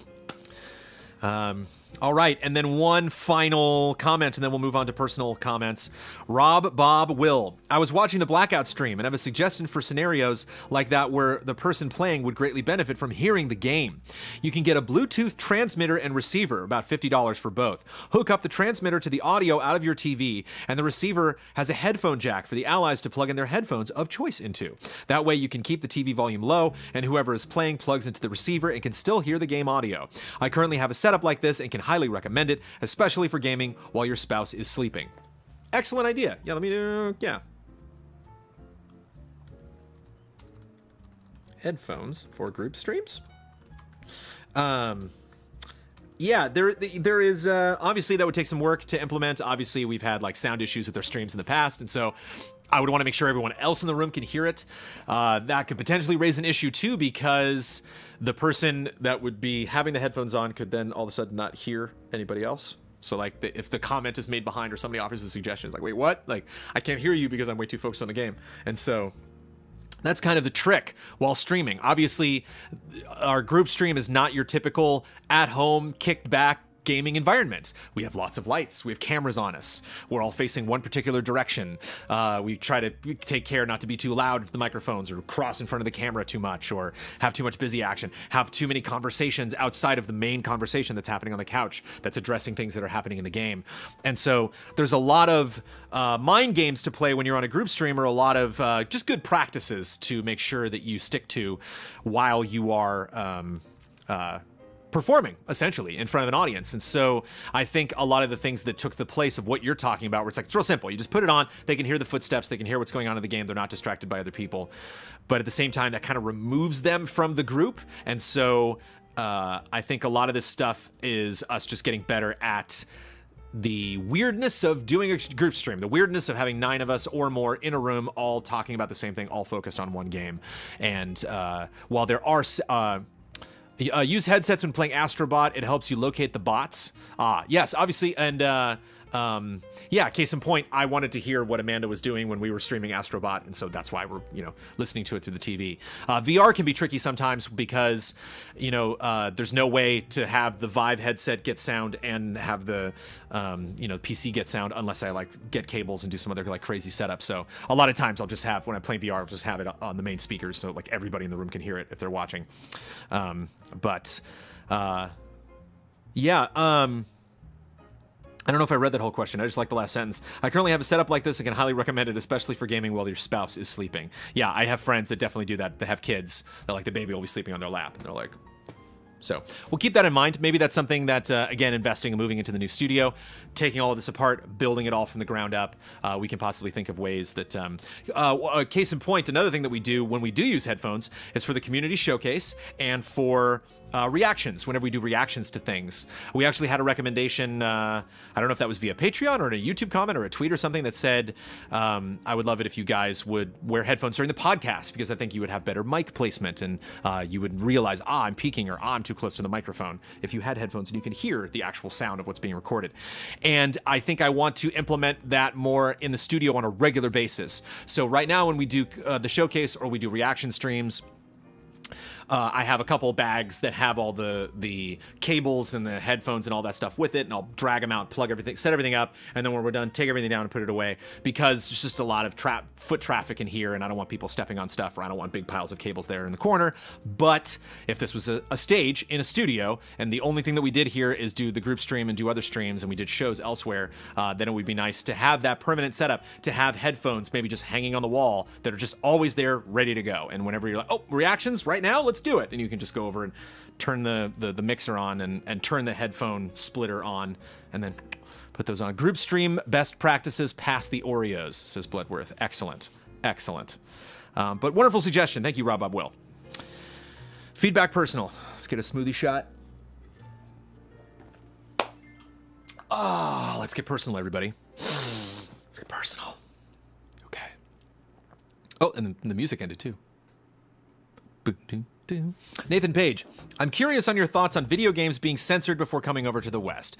News recently surfaced that the latest Senran Kagura game will be removing an intimacy mode, quotes, before being released to the West. While I dislike censorship, after seeing all the backlash Sony got regarding a very tame Valkyria Chronicles 4 for being sexist, I can't say I blame them. So I'm curious on your thoughts on the subject. Better a game be censored instead of not getting the game at all? Is Sony doing the right thing here? Okay, I got two questions. Is Sony doing the right thing here? You know, like, what's the right thing? I don't know. I have no context on intimacy mode. I have never played in the Senran Kagura games, so I do not know. I would need an extensive time with the franchise to understand, you know, what it typically does, what people consider, you know, severe. I have done my, you know, a brief bit of research on the franchise, but when you talk specifically about business, whether they're doing the right thing, they're most interested in sales. So obviously they're going to do something that they think is going to help that game move more copies. When you talk about censorship, one of my favorite memories, one of my favorite details of censorship that I found when doing research on games, you would discover really weird things when I would do retros about things that came out of Japan and moved to America, and things that America was like, I'm not cool with that. And you're like, what? Calm down. And one was crosses being on the churches in Final Fantasy. So when you would go to heal, there would be a cross over the, you know, the place where you would get white magic, or just the church. So you would go in and you could revive fallen party members, and you could heal yourself. And there was a cross in the church. It was a church. And the U.S. was like, oh, no. And so they put like a flower on it or something. I can't remember. I'm sure Castlevania has had some weird things with... I saw in Symphony of the Night, there was some enemy that, like, you could see the enemy's buttocks, and that was like covered over in the US version. So the US has a long tradition of being uncomfortable about these things, not being cool with these things. So yeah, it is a we've come close to talking about this topic on editorials in the past. I think it comes, there's a separate question of what you should be allowed to enjoy as a consumer versus what should be spread to a mass market. What could be potentially be, you know, I hear commercials all the time for people to talk about e-cigs and how they have, you know, names like bubblegum. And you're like, that's not cool. To like have a cigarette that has like a kid's name, you know, like I get that like that's potentially an issue. You're just like rainbows. And it's like, why would you name a cigarette rainbows? Like, stop it. Like, just, you know. So yeah, I think the biggest issue is when you could potentially have something that a consumer is going to find and be like, what's this? This looks fun. And then stumble onto content that they're not prepared for, find things that parents aren't going to realize that are necessarily in a game. But at the same time, if you are generally into something, it's 2018. There's a lot of crazy stuff, types of entertainment that you can find. A lot of stuff you can import. A lot of things from other countries if you speak the language that you can enjoy. Bloodworth says, the same goes for games in Japan, though. Resident Evil 4 doesn't show beheading. Localization simply accounts for marketing sensitivities. So yeah, you're never going to do away with marketing sensitivities. I think if you kind of look at popular culture, and you try to see what certain, obviously people in the UK are way cooler with nudity than we are in the States. So there's a lot of different temperaments in different societies of whether stuff is accepted. And if you were really trying to push the boundary and really trying to see what you can do in popular culture, like obviously South Park is like at the forefront of that. You know, every season is like, oh my God, I can't believe they did that. And then you look 10 seasons back and it's like super tame now. And so as a culture, we are slowly getting more and more and more accepting of some pretty weird stuff that we were not cool with showing on TV. We were not cool with discussing, you know, on the nightly news. But I don't think with video game marketing, you're going to see that matching up. Like, I don't think with video game marketing and with these big companies trying to make money on these big games, you're not going to see them really meeting you know, that wave at the forefront of these big changes, of these really tough discussions that we're having, where you have these societies that are trying to sell their products to each other, and it's just like, what? You're offended by what? And we want to try to be sympathetic to everybody. You know, you don't want to push something forward that's going to make people frustrated. And obviously, like I said, you have to be loving and respectful of everybody's opinions and their tastes. It's just a question of what you mass market. So the NES era stuff was definitely on another level, since it was Nintendo dictating what other publishers could do, rather than those publishers making those decisions on their own. So there you go. Blood talking about taking Japanese. So yeah, better a game being censored instead of not getting the game at all? Sure. I mean, certainly if you're very much into that game, but that can be frustrating. One of the other reasons too why you're just like, Jones was rambling, I've never had this happen to me. I've never had something come from a foreign country to the United States that I could enjoy, that I'm like, what? There's something in it that's not in it or was changed because of censorship. Just never happened. So I have to kind of step outside and look at all people involved and try to understand it from an outside perspective. Parasite Paladin, you just won a bet with Kyle. I did? And now he has to review the game of, and now he has to do a review of a game. He does? Do you have him review a classic game, one of your favorites, a game none of the allies would get to, a horror game? And of course, what game would it be? A horror game would be fun. If it was in October, I would definitely pick a horror game. A game none of the allies would get to, yes. The only game Kyle has reviewed was Cooking Mama. He reviewed it because he lost a bet. Cooking Mama 5, I believe it was.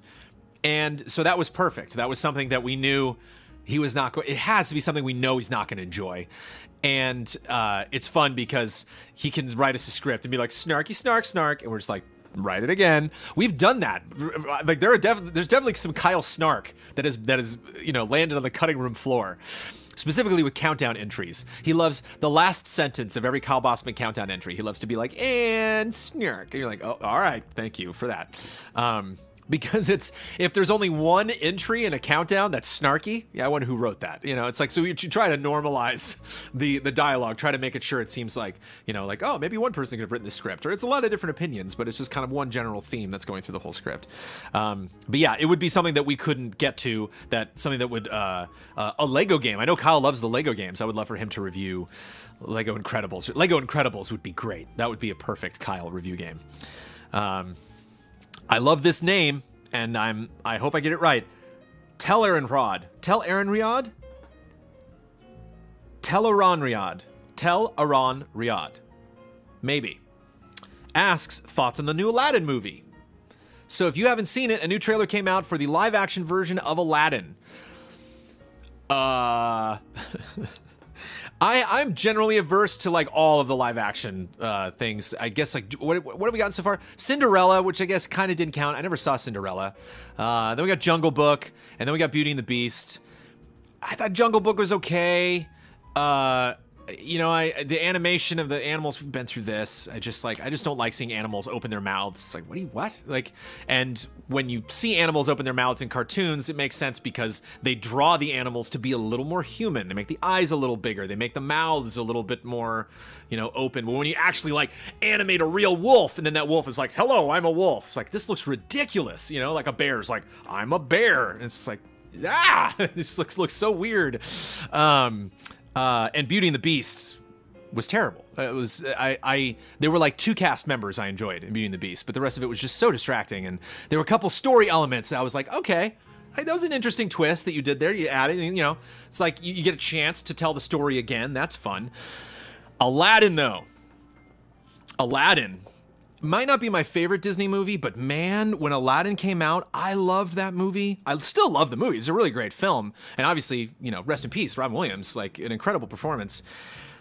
Although it flies in the face towards a lot of my criticisms of animated things, because I want animated films to live forever. And there's a lot of jokes that Robin Williams makes in Aladdin when you're like, what? Like, when he's just like, I'm this famous person from the 70s. And you're like, what? Who is that? Like, you imagine like in 2050, some kid watching Aladdin and being like, I don't get that joke. Who's Jack Nicholson? Who's that? Like, so There's a little bit of that in there. The timelessness is lost a little bit on Aladdin, unfortunately. But love the music, love the protagonist. Like growing up, it was really cool to like have a male lead in a talk about representation. You know, like having it's like the movie is named Aladdin and he's the central character, and like he had just had this real great Ferris Bueller. I can do anything. I'm he's a lover. He's a fighter. I love that character. I love that story. I think the action in that is great. I think the characters in that are great. The music in that is great. So here we go. We're getting a live-action version of Aladdin. I'm really curious. I'm curious to see it. I think I'm probably more compelled to see it than I was Cinderella or Beauty and the Beast. I might go see that in theaters. All the other ones I've waited until later, till they just like pop up on digital, and I'll check them out. But I'm so curious. It was the kind of thing, I think, I saw a couple other people share the sentiment on social media where they were like, Aladdin live action, whatever. And then they saw the trailer and it's like, oh no, I'm into this. Or like, not I'm into this, but like, I care about this. I really have a lot emotionally invested in how this turns out. Really curious to see Will Smith singing. You know, I know Will Smith performs a lot. I know he raps a lot, but I don't know a friend like me. Like, can you hit that? Like, you know, as a musical theater person, that's my questions that I have going into these. I'm sure Aladdin will be great. I'm sure Jasmine will be great. I'm not familiar with those actors, but I've seen them, and I think they're going to do a great job in the role. And I'm just curious of these things, but it's like, it's not going to be better than the original for me. It's just going to be kind of like, that was weird. Kind of like when Gus Van Sant remade Psycho. You're like, okay, that was fun. Bloodworth would, quote, love for Disney to surprise us and actually put out a traditionally animated film again. They do, Blood, stop it.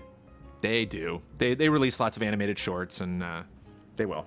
It's so weird that these things don't exist anymore. They do. They do the animation. They just don't do it as often. But yeah, like we're getting them all. They're doing every single one. I just don't like seeing something redone with actors that are not as appropriate for the role. You know, like you do an original version and then you're like, haha, here's this. And then you do a version later and it's like, they're like, we're not trying to make it better. We're not trying to outdo the original. It's like, then what are you doing? What's the point? Why would you do the same story, same songs, same setup, if not to improve upon it? Like then you're in the same camp as me with just like whatever. It's just some weird kind of thing that we're doing. Whereas like I'm sure Jon Favreau doesn't think that working on Lion King. Like I'm sure the Guy Ritchie is doing Aladdin, right? Crazy directors working on this stuff. So I have a lot invested in Aladdin. I'm gonna be watching that movie like this. We'll see. My genie pose. That's a genie pose right there. Okay. Boom. Kyle Lee, with news coming out that Sony is working on the PlayStation 5 and rumors about Xbox Scarlet on the horizon, it seems like next gen is not far away. It's not. However, I can't say that I'm excited about this prospect. Maybe I'm crazy, but it feels like this gen is hitting its stride. You're not crazy, Kyle. It's what happens.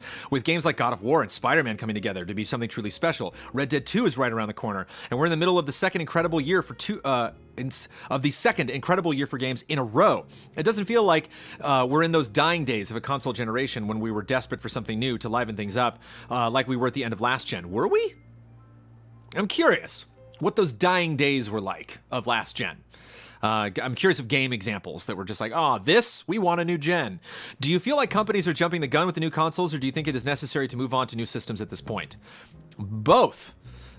It's just the nature of how things go. When we get a new generation, all the sports games suck because they got to make those every year. And the Assassin's Creed after Odyssey, if they take next year's off, we're gonna get 2 of those. We're gonna get one for this gen and one for the next gen, like Black Flag. Black Flag was I waited to play Black Flag, and then it like came out on Xbox One, and I was an Xbox One I bought before PlayStation 4. So I was like, I'll play this on there. I'm like, oh my god, it looks so good. And that way it's kind of fun, like getting these new games up-resed for this new generation, getting systems that can display them kind of like a PlayStation 4 Pro or an Xbox One X. Same game, better looking, better frame rate, greater draw distance, cleaner textures. But what you're talking about, Kyle, is I first noticed back at game trailers in, I believe it was 2007. Like I said, it was like Mass Effect 2, Uncharted 2. Like there's just this one year where you're like, here we go. Here are these games that these developers have been waiting. And Spider-Man is one Insomniac's been waiting for this whole time. Ghost of Tsushima is what Sucker Punch has been waiting for this whole time. You know, Kojima obviously worked on Metal Gear 5, but this is really his kind of a current gen passion project of like, here's what I know I can do with this technology. Here's what I know I can do with this engine. I'm gonna get only the people that I want around me, only the tech, only the story. You know, I can just kind of make my own thing again. And that's when it gets really, really good. That's when you can see the potential of what we can do with the current technology. And it always happens. It always happens about 3 or 4 years into every single generation. I know we're breaking records and shattering norms as far as like how long generations are now and what we can expect as far as like length of time. This is a Long Cup of Jones episode. But I think we have some meaty questions this week. But I don't think it's necessary to move on to new systems, but it's happening. I mean, you can tell the Sony's last big hurrah, they're not doing a PSX. Their last big E3 press conference was really focused on 4 games. And it's just, they didn't say as much, but that's kind of them showing their audience, this is it. Like, these are the last 4 big exclusive experiences on the PlayStation 4. Final Fantasy VII Remake is going to be on PlayStation 5. Death Stranding will probably be on both, but will definitely be on PlayStation 5. A lot of this other stuff that you're hearing rumored, Elder Scrolls, PlayStation 5. So a lot of these new things that you're hearing announced that are just like logos, that like, yeah, it's coming. With the exception of Switch. Obviously, Switch is not going to move on to any like kind of earth-shattering hardware anytime soon, but certainly Sony and Microsoft are switching gears to focus on new stuff. And so I think it's there are ups and downs. The ups meaning, again, we are in the golden age of this gen, and the downs being some developers are probably backing out now because, you know, like, it's probably going to be a desert for a couple of days as far as gaming news is concerned. The podcast is going to go through a rough patch because there's not going to be a lot to talk about because plans are being put in motion for how to announce and how to sell those consoles, what games are going to be set up as the launch material for those consoles, and anyone else that's not available at launch is just going to back out and be like, okay, I can't do anything. That Star Wars game is going to be next gen. That, not Visceral. Too many questions. I can't remember the name of it. But that, what's the name of that company? People who used to who made Titanfall. What is the name of that company? Anyway, their Star Wars game is going to be next gen for sure. Mario Samoas. Somebody's going to bring it up in chat, and I'm going to kick myself. I can't remember the name of it. Respawn. Thank you. Okay. Not having a lot of spending money or time to play games, I spend most of the time reminiscing about the gaming experiences I've already had. While there are some childhood classics that I go back to once in a blue moon, I find that I've never really replayed many games even once, which brings me to my subject. I likely never will. Some of them are bound by restrictions, like being on platforms I don't own anymore, having defunct online multiplayer servers, or being unpopular, middle-of-the-road franchises, or fads of their time that are likely never getting re-releases or remakes. It's heartbreaking, really, as they were fond memories of my formative years as a gamer and as a person, but I face the likely possibility that I'll never, ever go through them again in my life, as I often lack the time or means to do so. Even worse, I lack the urge. Sometimes popping that cartridge back in is completely at my reach, but I fail to see a point, whether because they were one and done ordeals, or even because they weren't just great games. It's a weird disconnect to have a nostalgia that embellishes and longs for the past, while at the same time having no desire to re-experience it when confronted with the possibility. Throwing it back at you, Jones. Have you ever been confronted with the idea that you'll likely never go through a beloved experience again? Totally. Do you ever see yourself going back to Disney Infinity, for instance? Sure. I'll play that game again.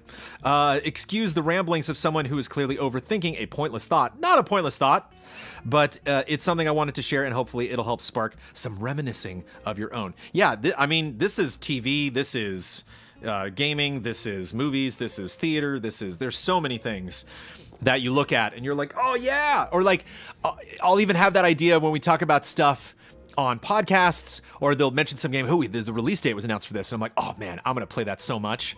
And then this voice in the back of my head's like, no, you're not. And I'm like, yeah, I'm not. You're right. I'm not gonna have time. You know, I want to play Call of Duty before the end of the year, but I don't know. I might put time into Odyssey. Like, I want to, you know, oh god, what's another thing? It's another game. Shadow of the Tomb Raider, I definitely want to play this year. There's all sorts of stuff. Minute is a weird game that Blood reviewed, and Jared Petty has been pushing a lot on social media now that looks really interesting and I think might be up my alley, but just so many games. Darkest Dungeon was one that I said I was going to stream this month that I have on Switch. It's downloaded on my Switch. It's there. It's ready to go. And there's just no time. And I think you have to understand that. You have to sympathize with yourself in this search for absorbing. Better Call Saul. Again, we just had this spoiler mode on it. And like, I think Breaking Bad is one of the best television shows that anyone has ever made. No question. Every episode, every season, you know, like near flawless. And Saul, I'm just totally skipping. You know, like I love Buffy the Vampire Slayer. I've never seen Angel, and everyone's like, "You've never seen Angel?" It's like, no, and I probably never will. It's just no time. And so we all have those, and I think it's nice that you're looking at it, and nice that you're realizing that. But don't think of it as far as like some weird thing that's just popped up, or something that's wrong with you, or some expectations that you should have. You know, working with Michael Huber is brutal because Huber will yell at you. Huber will be like, "You do this, you watch this." I'm like, Huber, I'm sorry, I just don't have time. You know, what was the one? God, you know, Life is Strange, great example. Played Life is Strange, loved it. Joined all the conversations about that. Have not played Captain Spirit. Have not played episode 1 of Life is Strange 2. Did not play Before the Storm. And so you have to understand your limits. And when you draw those lines, you have to turn away like the action hero in a movie that walks away from the explosion and it happens behind them. Like, you just have to let those things explode and realize that there's only so much you can absorb. But it's a struggle. It's a struggle that you have, I have, we have, Chad has. Part of why we're here and all spending time together is to help with the struggle, to be on Frame Trap and be like, oh, really? That memory from that game? That sounds awesome. Maybe I'll just cherish that. Or, oh, you're streaming something that I'm never going to get a chance to play? Wonderful. Then I can at least enjoy it for a small amount of time. Paul Megan, I was curious if you could provide a brief history of game trailers. I won't, Paul, but I'll answer some of your questions specifically. Easy Allies and how one came to be the other. I know a few details. You started GT with a partner, 3 partners. Viacom bought you but kept you on, bought you out but kept you on, sold GT to Defy, then Easy Allies happened after that went downhill. I'm sure you get this question a lot, so I was primarily curious. We have very specific questions here, and I will answer them all quickly. 1, did you decide to start your own thing while the writing was on the wall within game trailers? No. Apparently the guys had discussed calling something the Easy Alliance, but we never discussed being on Patreon. We were just too busy with our jobs. 2, how did you recruit the allies? Was there a montage? There is a montage on Easy Allies that you can watch. How did I recruit the allies? All of the allies over time were hired individually at game trailers. Blood hates it when I lump him later, so I'm going to put Blood first and foremost. First, there was Bloodworth. Then there was Damiani and other people. And some people were brought on at game trailers, case in point with Kyle. Kyle was brought on not as a member of the editorial staff. I did not work with Kyle on features. Kyle was brought on to work on GTTV, to work on the show that we had on Spike. And so some people were brought on, same with Elise and other people. And so they were working with Jeremy Hoffman and other people on projects that I was not associated with at all. Kyle was working in the game trailers offices for months and months and months, and I never shared a word with him. And so it was really after a while that I got to know the other allies. And so they were all just employees of game trailers. And then when we moved from game trailers over to, we moved from Viacom over to Defy, a lot of people got let go. And I would have loved if those people were still there at Defy Media, but that was out of my control. And when we moved over to Easy Allies, Elise Willems, had just before game trailers folded, moved to Funhouse. And we had the lovely, wonderful, if you're watching now, or if this message can ever get over to you, Matt Blair. Mwah, love you, Matt Blair. Moved on to Greener Pastures and decided to not join Easy Allies. So there would have been 10 of us, but there are 9 instead. And the rest of us were just there. So a lot of people, when they're just like, what, 9 white guys? It's like, I'm sorry. We had wonderful women. We had wonderful people of color that we worked with at game trailers. They were all fired. Like, for various reasons over various years and various transition periods. And so this is, you know, I view it kind of like as sifting for gold. Like, you just kind of took all the employees at game trailers and just sifted them over a while. And then at the end of the day, when we create Easy Allies, this is who was left. So we are very eager to bring on more people. We cannot afford it, but that was definitely something we would like to do in the future. 3, how do you feel about the business models? GT seem to be more traditional. Views equal ads equal money, whereas Easy Allies may be more stable as the expense of being intensely personal in regards to the inner workings of the business. Could be more stable, might not be. We are relying on the generous support of 8,000 plus people. Each one of those people could wake up tomorrow and be like, you know what? I don't like Easy Allies, and then we're in trouble. So yeah, there's no business that is 100% stable. It's just not a thing. This is kind of the nature of the beast. But I very much like the community engagement at Easy Allies. I think that's one of my favorite things about how things have changed from GT to Easy Allies. Not only that we have more community engagement, but that the whole process, case in point, Cup of Jones, I was not doing this in game trailers. We all joked about it for a long time. Whenever I would talk about shooting my own video, Kyle would be like, Cup of Jones? I'd be like, yeah, Cup of Jones, whatever that weird thing is. Here we are. 4, and finally, what did you learn from GT that you'll keep in mind for Easy Allies? I learned a lot of things, but the one thing that I want to bring up is that make stuff that you want to enjoy. Create content that you yourself want to watch. You hear a lot of people say that, but in the world of having a lot of critiques, having a lot of cooks in the kitchen, having a lot of voices, you put something up on YouTube, you got a lot of people from all over the world that are going to let you have it. Wait, what? No, that are going to, wait. I don't know what I was trying to say there, that are going to potentially be very mean in the comments. And it's difficult sometimes you see something and you're like, oh no, I do suck. Oh, they're right. And you want to take the comments that are actually constructive, that are case in point. We got one this episode where they said, hey, I felt the Star Fox content was focused on too much in the Easy Allies review of Starlink Battle for Atlas. Thank you. Great note. Obviously there are lessons to be learned. Obviously we could potentially feel negative about that, about our performance there, but we won't. I'm going to be positive. I'm going to take that step and be productive in the reviews that we produce in the future and know the lessons that we learned from that moving forward. And that can be difficult. So whenever you see a comment or you see somebody that's just like, I don't like your face, there's nothing you can do with that. That is a worthless kind of garbage comment, quote unquote.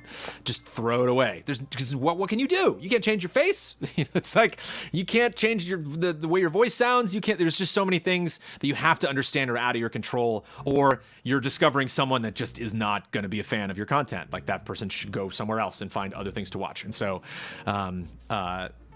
get good at separating those things. And when you are able to separate those, really just ignore all of the negative stuff and focus on things that you can use to be producing things better, that speak more in line with you being like, yeah, I thought that was an issue. Like, again, we put up that Star Fox review and I was like, this is a weird review. It's a weird game. It's a weird port. It's not a port. It's a weird version, and I think it's going to be a review unlike stuff that we've done. And there are certain things that I would do the same if we were to produce that, and things that I would change moving forward. So that lesson. Matt Kaufman, have you ever had the chance to game with the surround sound setup? And if so, for which games did it really enhance the experience? Right after I sold game trailers to MTV and Viacom, I came into some money and I bought a surround sound setup. And that surround sound setup has since gone away because I had a big subwoofer for it and all sorts of crazy stuff. And when we create Easy Allies, it's just like we need as much space as we possibly can. And it was an old system. I bought it in 2005, so it's just like, it's outdated. And it is something potentially in the future I'm looking forward to replacing. You can still see the speakers. They're still in here that I had for the surround sound setup. Maybe they're still good. Maybe I can still use those. Or maybe the thing I bought will be probably like a quarter of the price now. But yeah, you betcha it enhanced the experience. I think the first game that I ever played was Ghost Recon Advanced Warfighter in surround sound. And I almost pooped myself. There was one moment in Ghost Recon Advanced Warfighter where you are walking toward a building and the building explodes and like, oh no, and everybody goes running and screaming and you're just like, oh no, we gotta deal with the situation. And that explosion, man, I felt that in my bones. It's really great. I love open world games, so I love just like when birds will fly overhead and you can follow them, or for horror games, of course, it's the best, because you can hear voices and people sneaking up on you and stuff. I miss it. But I cannot complain about my gaming experiences now because I get to do them all from home, and I get a lot of games for free. Bloodworth, you should be able to use those same speakers. I upgraded my receiver last year or two ago. Nice. Well, again, I might want to get new speakers if I can. We'll see. James Kennedy, I've noticed that you sometimes have a classic comedy duo dynamic with Kyle, except instead of it being the straight man and the stooge. Really? I'm not the straight man and he's not the stooge. It is the slightly frustrated man and the smarmy man. No offense to Kyle. I find him extremely funny. You shutting down Kyle during the whole Cyclops eye exchange was hilarious and nearly made me do a spit take. It also helps that I'm a huge Cyclops fan and was screaming, "It's Ruby Quartz!" in my mind. It often seems like there's some level of intention in these exchanges. How often do you think you guys intentionally play into a bit for the amusement of the audience? Also, do you have a lot of these exchanges off camera? Sure. Basically what this comes from is a level of confidence in, and I think you have this too, like I think, you know, your parents might say this sometimes whenever they, whenever like you're hanging with your friends and you'll say something awful to a friend of yours and you're like your mom or another friend will be like, "What did you just say to that person?" And you're like, "Oh no, it's fine. They're my best friend. It's fine." You know, like they understand that, and Kyle is not my best friend. Let me put that out there right now. I don't want any misconceptions about that. But there are those people in your life that you can poke a little bit because you know they can take it. And you know that is kind of a freedom that you've allowed in your friendship to do those kind of things.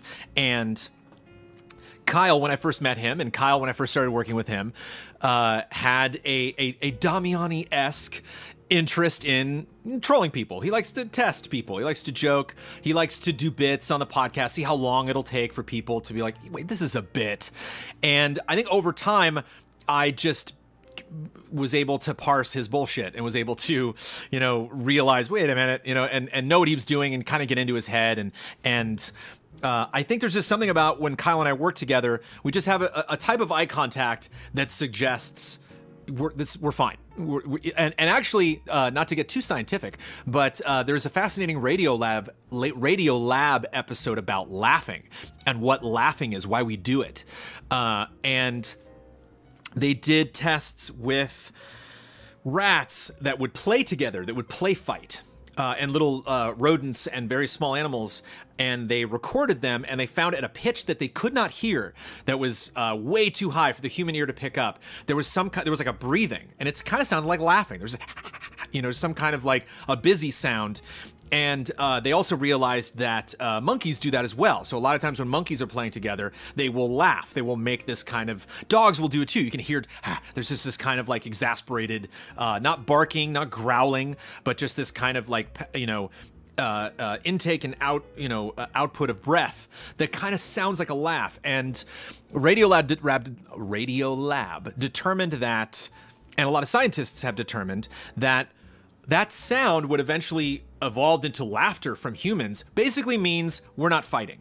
Basically means we're fine. What we're doing right now is not actually aggression. We're just playing. And it's interesting to see animals just kind of pick that up and do that naturally. And so whatever that is, whatever that kind of agreement is between mammals, that you can say this is not, you know, and it's tough to do, even within the allies sometimes. You know, like sarcasm on Slack does not work well. Sarcasm via text, via email does not play. Sarcasm in chat is also extremely difficult. And so it's nice to have those people in our lives that you can just completely unload on, that you can just be like, I can just be myself, or just be a terrible person for 5 minutes and not have to worry about picking the right words in every instance, which I do a lot. I'm on camera a lot. I'm doing business dealings a lot, and so I'm always trying to put my best foot forward. And so it's nice to have somebody like Kyle that I can not make fun of, but I can make jokes at his expense, that I can call him out on things that he's doing, that I can just try to shut down, and in some case, pick up the pace of the podcast. I can see him kind of floundering sometimes with a bit, or I can see something, he's like, all right, I'm gonna do a bit here, and I'm like, I'll stop you right there. Let's end this bit. And it's easy to make fun of him because he's got to write the show every week. And so here he comes with all of his ideas and how to parse all of this information and these headlines and the news, the announcements that we discuss. And it's so easy for me just to sit on the other side of the table and be like, next. But I think over time that developed because we recognized that in each other. And I think that comes from, he's done a lot of work on stage. I've done a lot of work on stage. He's done a lot of comedy writing. I've done a lot of writing for film and for stage and for performing and stuff. And so I think we kind of sympathize with each other in the jobs that we have, and we've kind of given each other a pass on those things. And so, yeah, when it's just Kyle and I talking, like, we're very honest, we're very boring. You know, like, we're very down to earth, down to business. But when we're on camera, it's fun to to joke like that. And I'm glad it comes across that way. Alan Canlick, one thing that has always impressed me about you and the Easy A crew is how hard you guys work to put together a quality product. I admire that what you guys have been able to do despite the obvious limitations of staff. Super long episode, I'm sorry, and aggressive deadlines. So my question is, how do you manage your time? I'm in my mid-20s and I can barely fit everything into a schedule with a 9-to-5 crew. Rowing practice, a girlfriend, and what little time I have to game and work on solo projects. I'm incredibly sleepy all the time, despite getting 6 to 8 hours a night. So any advice on how someone with your workload handles healthy life choices would be insightful. Alan, sounds like we're in the same boat. Well, let's talk about that girlfriend for a second. One way that I do it is I married someone who values vegetables way more than I do, who gets way more sleep than I do, who has a much better, and I just feel like I'm dragging this person down. You know, that like, if Amanda's a good influence on me, then I can only be a terrible influence on her. But I think one way you can do it, Alan, to give you a quick answer, is to surround yourself with people who live their lives the way that you want to. Surround yourself with people that have a good work ethic, that treat themselves well. I don't know if I've necessarily done that with Easy Allies. We all kind of beat ourselves up in different ways. Speaking about crunch, which we'll get to in the editorial, I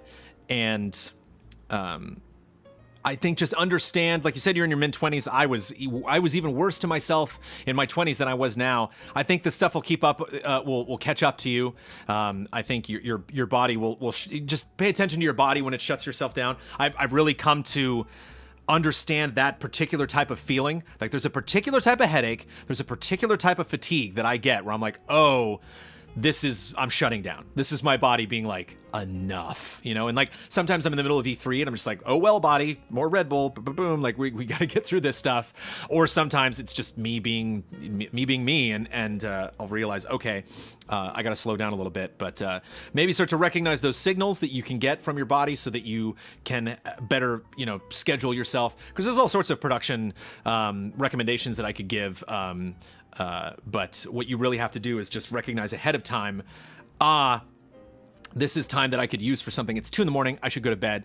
I have time to play games right now, but it's not that, it's not time for that, or it's maybe not the best use of my time right now. That's getting old. That's growing up. It's becoming an adult. And I still think in many ways I am 5 years old, but a lot of the lessons that I've learned over time, to me, there's like a phase of being more productive and being more responsible. And the first step is identifying the problem. The second step is understanding the problem. And then the third step is actually implementing the solution to the problem. And for many years, my 20s was just the second step, was me just being like, yeah, this is bad. But like, I would never do anything about it, because when you get into that point where you're like, oh, there's a piece of cake, I want to eat it. Or, it's midnight, I want to play video games for 3 hours. You're just going to do it because it's just, the cake is just right there. Where you do get to a point eventually where you have had enough tummy aches, have had enough sleepy days, that you're like, I just don't want to do that to myself, because the gap between where I am now and how I'm going to feel when I do this is shorter and shorter and shorter, because I've just had enough instances of doing that I just remember like, oh man, I'm just going to be so tired. I had that point last night. You know, it was about 12:45 and I was like, I want to play games all night. I should go to bed. And if it was in my 20s, I would have been up all night. You think I look tired now. Stefan Vlemix, my girlfriend isn't really into gaming. She played some Mario Kart and SSX. Yeah! If she played SSX, she's done. She can retire. On the GameCube in the past, but that's about it. What she does like are card and board games, so we play a lot of Skip-Bo, Sequence, and Rummikub. Sequence. I know Sequence, and I know Rummikub. To name a few, do you and Amanda have non-digital games the two of you play, or that you play with friends or family? And if yes, do you have any recommendations? To close off, I would like to say that you guys are doing a stellar job, and I tip my hat to you and your transparency surrounding financials, goals, and plans. I usually cut sentences like that. I don't know why I did. Because people in Cup of Jones will be like, hey, love your work. And I'm just like, okay, you know, I appreciate that, but I don't need to compliment myself on repeat throughout Cup of Jones. Yeah, we play Magic the Gathering. We play Cards Against Humanity. I'm a big fan of a game called 5 Crowns. It takes a long time to play. Like, it's like a 3 to 4 hour card game, because you play, I think, 13 rounds of it. But it is a very fun game. I used to be a big fan of Gin when I was younger, and Gin to me now just seems kind of boring. It's kind of like bingo. It's just like wait. Oh, that person won. And I like games that are a little more, you know, just more going on. There's a little more interaction between the players while you're playing. Big fan of Monopoly. Haven't played the board game Monopoly in a super long time. I do tabletop, obviously, just play D&D with friends, but never DM'd a game. And I did once, but it didn't count. Somebody set it up for me to do it, but I know this seems like a sell. I mean, it is, but honestly, I'm a huge fan of Swords. Ian Hink made a game. I don't know how you can pick that game up now. Maybe you can reach out to him. I don't know. Hopefully, I'm not putting him in a tough spot right now if there's no way that you can get it. But Ian Hink made a card game called Swords, and it's fantastic. And it's really great. It's been very fun introducing that game to people and have them be playing Swords, and they're like, this is confusing. And then like 40 minutes later, they're like, repost. I'm like, ah, like, so it's really fun to see people like understand it, get good at it, and then get, you know, competitive. Yeah, Swords is fun. I only have one copy of Swords. I wish I had more. I'd give them out as presents. God, there's got to be another card game. There's got to be other things that we play. Apples to Apples is fun, but again, Cards Against Humanity is more fun. Munchkin is fun. If you've never played Munchkin, Munchkin is like D&D light. It's just like a simple dungeon. You get armor and weapons as you go through, but it's all very comical. It's all very tongue-in-cheek, all very cartoony humor. There's tons of different versions. There's like, you know, Munchkin Cyberpunk, Munchkin Zombies, Munchkin, you know, vampires. Munchkin this, Munchkin that. Also fun, Gloom is another fun card game. You get a bunch of cards, and you pick a family, and you have to kill that family in the worst way possible. And you have to tell the story of you doing horrible things to this family. And so when you do things to another person, you're making good things happen to their family. And it's like, no, they survived that car accident? Okay, well, I got this card, and then when I put this card down, they survived the car accident, but when they got to the hospital, they found out they all had gangrene, and their legs all fell off. And it's like, it's very Edward Gorey, it's very Twilight Zone, it's very, very depressing and terrible. But it's October, so it's fun to talk about those things. Hogue Law doesn't really like Gloom. Nobody asked you, Hogue! You just jumping in, telling people they don't like stuff? Come on! See, Yahtzee is a classic. There we go. Thank you, Megan Leinart. Thank you for being productive and positive here in chat. I'm giving you a hard time, Hogue. I just love it. Look up at Hogue's just like, yeah, I don't like it. Admittedly, I have not played Gloom in a long time. The thing that's fun about Gloom is the storytelling aspect of it. I like games that force people to tell stories. Much like Cards Against Humanity forces you to be a horrible person. Speaking of my mother-in-law, who is probably not in the house, they've probably already gone to the film set, but I played Cards Against Humanity with my mother-in-law for the first time, and she was like, I don't know about this game. And we're like, it's gonna be fine. And she destroyed us at that game. Like, she would just, every time, put just the worst thing down. And she walked away with the win. Chris Irely, I believe it was, final question, and then editorial, and then we'll wrap this up. I believe it was E3 2011. Uncharted 3 was there on display, and it was my first time ever going to an E3. I ran into your old editor-in-chief from Game Trailers, Shane Satterfield, and we got to discussing about GT, talking about getting me to come on as an intern. That turned out to be a disaster and never came to fruition, not Shane's fault. Oh no, that's a story. And some general discussion of the staff at GT. When he asked me where I was located and I told him Torrance, yes! He mentioned you were from around that area. I was born in Torrance. I was born at Torrance Memorial Hospital.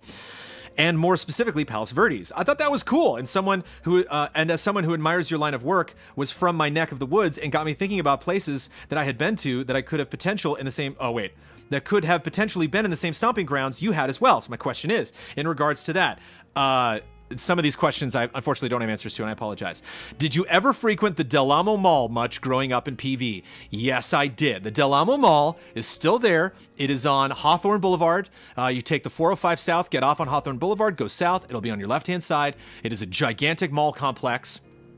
And fun stories from the Del Amo Mall. One, it is featured very prominently. There's a food court that is featured very prominently that is not there anymore in the movie Jackie Brown. I think Jackie Brown is still on Netflix. If you go to Jackie Brown, there's the big mall sequence. They got to do a big handoff at the mall, and all the characters go to the mall. Something very, very shocking and hilarious happens in the parking lot of that mall, and that's Del Amo.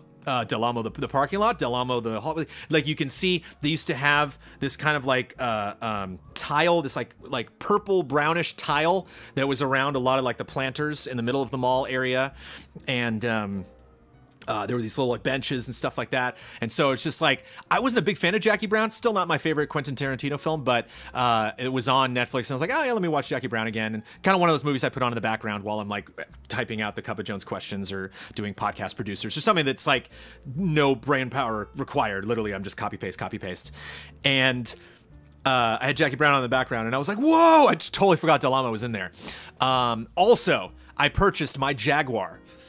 My Atari Jaguar with Aliens vs. Predator at the Electronics Boutique in the Del Amo Mall. That Electronics Boutique was the place. That was one of like my primary game stores, and that was where, you know, that was in the age of, that was before the internet, man. That was in the age of like magazines where you would just see screenshots and then you could go and like watch the footage being displayed on a television and maybe demo some games.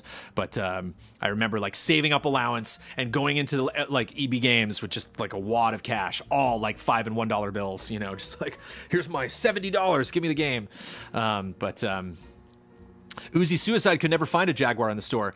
Jeff Groats, who I co-founded Game Trailers with, Jeff's mom, Arlene, went to EB Games, took us to EB Games so we could go pick up our Jaguars, and I did not account for tax correctly, so I did not have enough money. And Arlene Groats gave me the money required to complete my Jaguar purchase. And Arlene, I love you. I will never forget that. More specifically, did you frequent Aladdin's Castle, that large arcade they had in that old section of the mall they demolished several years back? Or maybe Pin City? It was a trading card shop near Aladdin's Castle. I don't remember the name Aladdin's Castle. It's funny that you were talking about Aladdin again. I do remember there being an arcade there. There's a mall in PV that's now, it used to be called the Courtyard. Now it's called like the Shops at Palos Verdes, I think. But there was a arcade in the movie theater there. And that was like my main arcade. That was the main thing that I went to. So I was not that familiar with Aladdin's Castle. I apologize. And if you do you have any fond nostalgia like memories of that place? I think the Jaguar is my most outstanding memory. And just buying a lot of games at that EB Games. The Warehouse was also a place you could get games. Warehouse was kind of like the Best Buy back in the day. They used to rent videos, and Blockbuster came in, and the Warehouse was like, oh no. And then like Netflix came in, and Blockbuster was like, oh no. So there you go. Some fun reminiscing before we move on to the editorial. Let me bring up the lower third, which doesn't animate out now. There we go. That lower third used to vanish, but it didn't vanish in the last episode for some reason. I don't know why. Maybe it'll vanish now. You gonna go away, lower third? You gonna go away? Am I gonna have to make you go away? Yeah, it's just gonna stay up there the whole time. It usually doesn't stay up there the whole time. It just like, boop, just blinks away. It's playing a clip, basically, and it oh, okay, fine. There you go, boom, gone. Hi, everybody. Thank you for hanging out for this especially long episode of Cup of Jones. We're gonna talk about something that, if you are not a $5 or above patron of Easy Allies, you have not heard us discuss yet, which is Crunch. So this is a huge, probably the biggest news story of the week. Came out that Sam Danhauser, I think it was Danhauser that said it, might have been Sam, I don't know. I've never met them. I couldn't spot them in a crowd, even though I love their games and I've followed their work extensively throughout the years. But it came out that 100-hour work weeks were going down on a regular basis in 2018 for the production of Red Dead Redemption 2. And this encouraged a lot of people not only to criticize the business practices of Rockstar, but to share their own stories about Crunch and to talk about the negative aspects of it. And I don't want to reiterate a lot of the stuff that I said on the podcast. If you want to hear what we have to say, we all talked about it. It was actually one of those stories that takes up the whole first part of the podcast. So the podcast is intro, recruit me, corrections, Crunch, and then podcast halftime. And then we talk about a couple other things and do love, respect, and bets. But it was a big discussion, and there's a lot to talk about. And I think it's great that we are talking about it. And I think a lot of people are like, what are we going to do about this? How are we going to solve it? We solve it by talking about it. We solve it by making it less attractive for companies to be proud of doing this. You know, I think it's, this might be a tangent, hear me out. The Me Too movement, I think, is making a lot of women, a lot of wives, a lot of people in relationships that are potentially abusive or potentially frustrating to deal with. They give people an opportunity to kind of roll their eyes at their spouse and be like, this is the stuff I'm talking about that you do. I had an argument one time, not an argument, but I had a conversation with my father-in-law about Hoarders. I was very much into the show Hoarders when it first came out. I was like addicted to the show. And he was watching it and he's like, I think this is exploitative. He's like, I think this is terrible that these people are exposing their relatives or loved ones having these horrible problems, then making money on it by putting that out as a television show. And I said, I hear what you're saying, Michael, but at the same time, consider this. What if your mother, father, cousin, uncle, sister, brother, child was a hoarder, had this issue, and you had difficulty having an intervention or being able to express this to them? Here's a show that potentially can come on the television and you can watch together, and then all of a sudden, the hoarder in the family's like, oh, that's me. And you're like, yeah, you see, they have a name for it. Like, this is an issue. It's like, it's how I feel about anxiety. Like, I was getting anxiety attacks in my 20s and I didn't know what was going on because, like, I just didn't have when people would talk about anxiety, I wouldn't relate to it. I didn't know what that was. And so one of the things that I think is a benefit that we get from modern day social media, obviously there's tons of negatives. Obviously there's just like little to no censoring of things and people can just go out and be terrible to people and get rewarded for it. But at the same time, I think it gives people a platform and an opportunity to discuss issues that are affecting a lot of people, affecting themselves, and can possibly help benefit other people to hear them. And to get all the way back to the point that I was making before, I wonder if there's a lot of companies, I wonder if a lot of executives at some of these bigger companies that do crunch, that do treat their employees unfairly, that do encourage a culture of overworking and unhealthiness are feeling the heat right now a little bit, that aren't Rockstar. I mean, Rockstar, I'm sure, is feeling the heat, but I wonder if there's other companies now that, like, we're forced to have a meeting and we're like, oh, okay, I know that everyone's talking about crunch right now, and I know everybody's looking at Rockstar, and we are a couple months from, release, and so we've asked all of you to put in some extra time so that we can meet this. We know potentially we ask too much of you, or potentially, because again, asking people too much is only part of the problem. One of the other problems is not stopping people from doing that. I don't want to make this too much about us, but we've had that problem as well at Easy Allies. We can talk about that from a business perspective. We've had some allies sometimes really burn the candle at both ends. We've had to reach out to them and be like, stop, don't do this. Like, it's not a good look for our community. It's not healthy for you. It's not something we asked you to do. Like, it's too much, and it can be tough to do that because I don't have all of these boys in an office every day. I can't just be looking over their shoulder and making sure they're only working a certain amount. They take the majority of their work home with them. And so I only know how they're doing from when I see them, what they communicate, and the work that they produce. And so it's very easy for somebody, Huber could be getting no sleep. Huber could have never slept since we started Easy Allies, and I wouldn't know if I couldn't tell that from looking at him or from talking to him. And so much of this, I think a lot of people are blind to, because it just happens because it's a lot of people are sharing on social media that when this happens to them from their superiors, it's not said directly, but it is said. They'll be like, hey, we're getting dinner tonight. Do you want anything? And you're like, oh, we're getting dinner tonight? Okay. It's like, I get what you mean. And it's time to talk about those things. It was probably time to talk about those things years ago, but where things like this come into play and we are viewing business practices that we don't agree with. We want the developers to unionize. We want to potentially pass laws to prevent these things from happening. All of that takes a long time. All of that is an uphill climb. And before we can get there, at least we can discuss these things. At least we can share stories. At least you can embolden people in these companies to realize you're better than this. You don't need this. You might need this job, and there's nothing we can do about that. But if you really want to treat yourself right, if you really think that, like, I deserve, I'm going to go off and make my own games, or I'm going to work for a smaller company, I'm going to maybe make a little bit less to be happier. I'm making less now than I was at Game Trailers, and I am way happier working at Easy Allies than I was at Game Trailers. There's a lot of pressure. I've done tons of all-nighters. I've definitely crunched. I told the story on the podcast, but when I was in theater, the last week before a show opened was called Hell Week, and it was known when you worked on that show, you got no sleep. You were here all day, every day. You only get sleep because we have performers that need to look good on stage. That's the only reason you should get rest. We don't want you to get a cold, so get sleep for that reason, I guess. But I think this is something that permeates. This is in Hollywood. This is in film and television, and I'm sure editors, publishing books, do crunch, before stuff finishes up. I think crunch is a part of life, and I think crunch ultimately is a negative. I think there's no way you can stop a human being from crunching at some point in their lives. I think for people who are obsessed with their work, especially for creative types, whether you're painting pictures or whether you're a cinematographer, there's just so many opportunities. As I also mentioned this in the podcast, you feel superhuman. You're like, I saw a cartoon recently where somebody was looking at a column and it said sleep, games, work, and they were like, I can't fit everything in, and then they went, wait a minute, and they took sleep out, and like that's it. We all feel that. I talked about having that last night where I was just like, maybe I can be cruel to myself.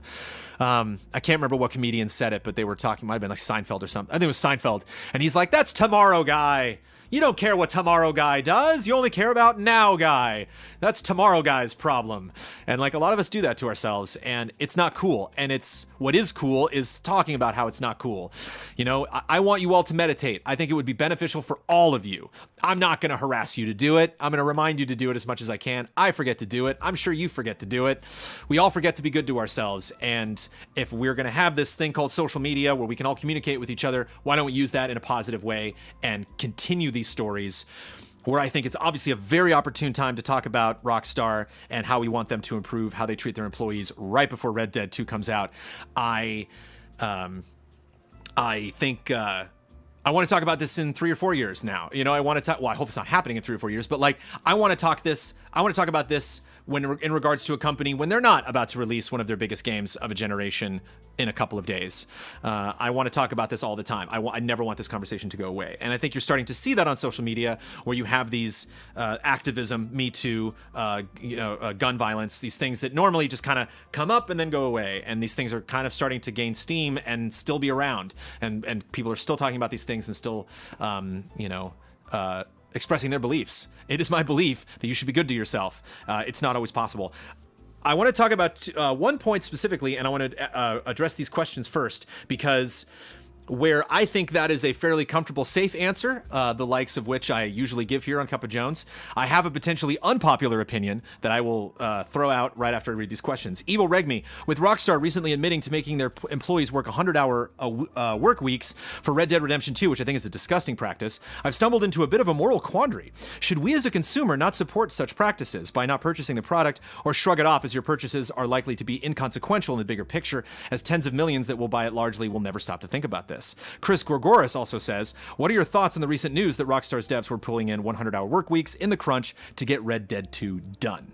So that is the final topic, the final part of this topic, which is, I'm mad about this, what do I do? If you don't want to buy Red Dead Redemption 2, more power to you.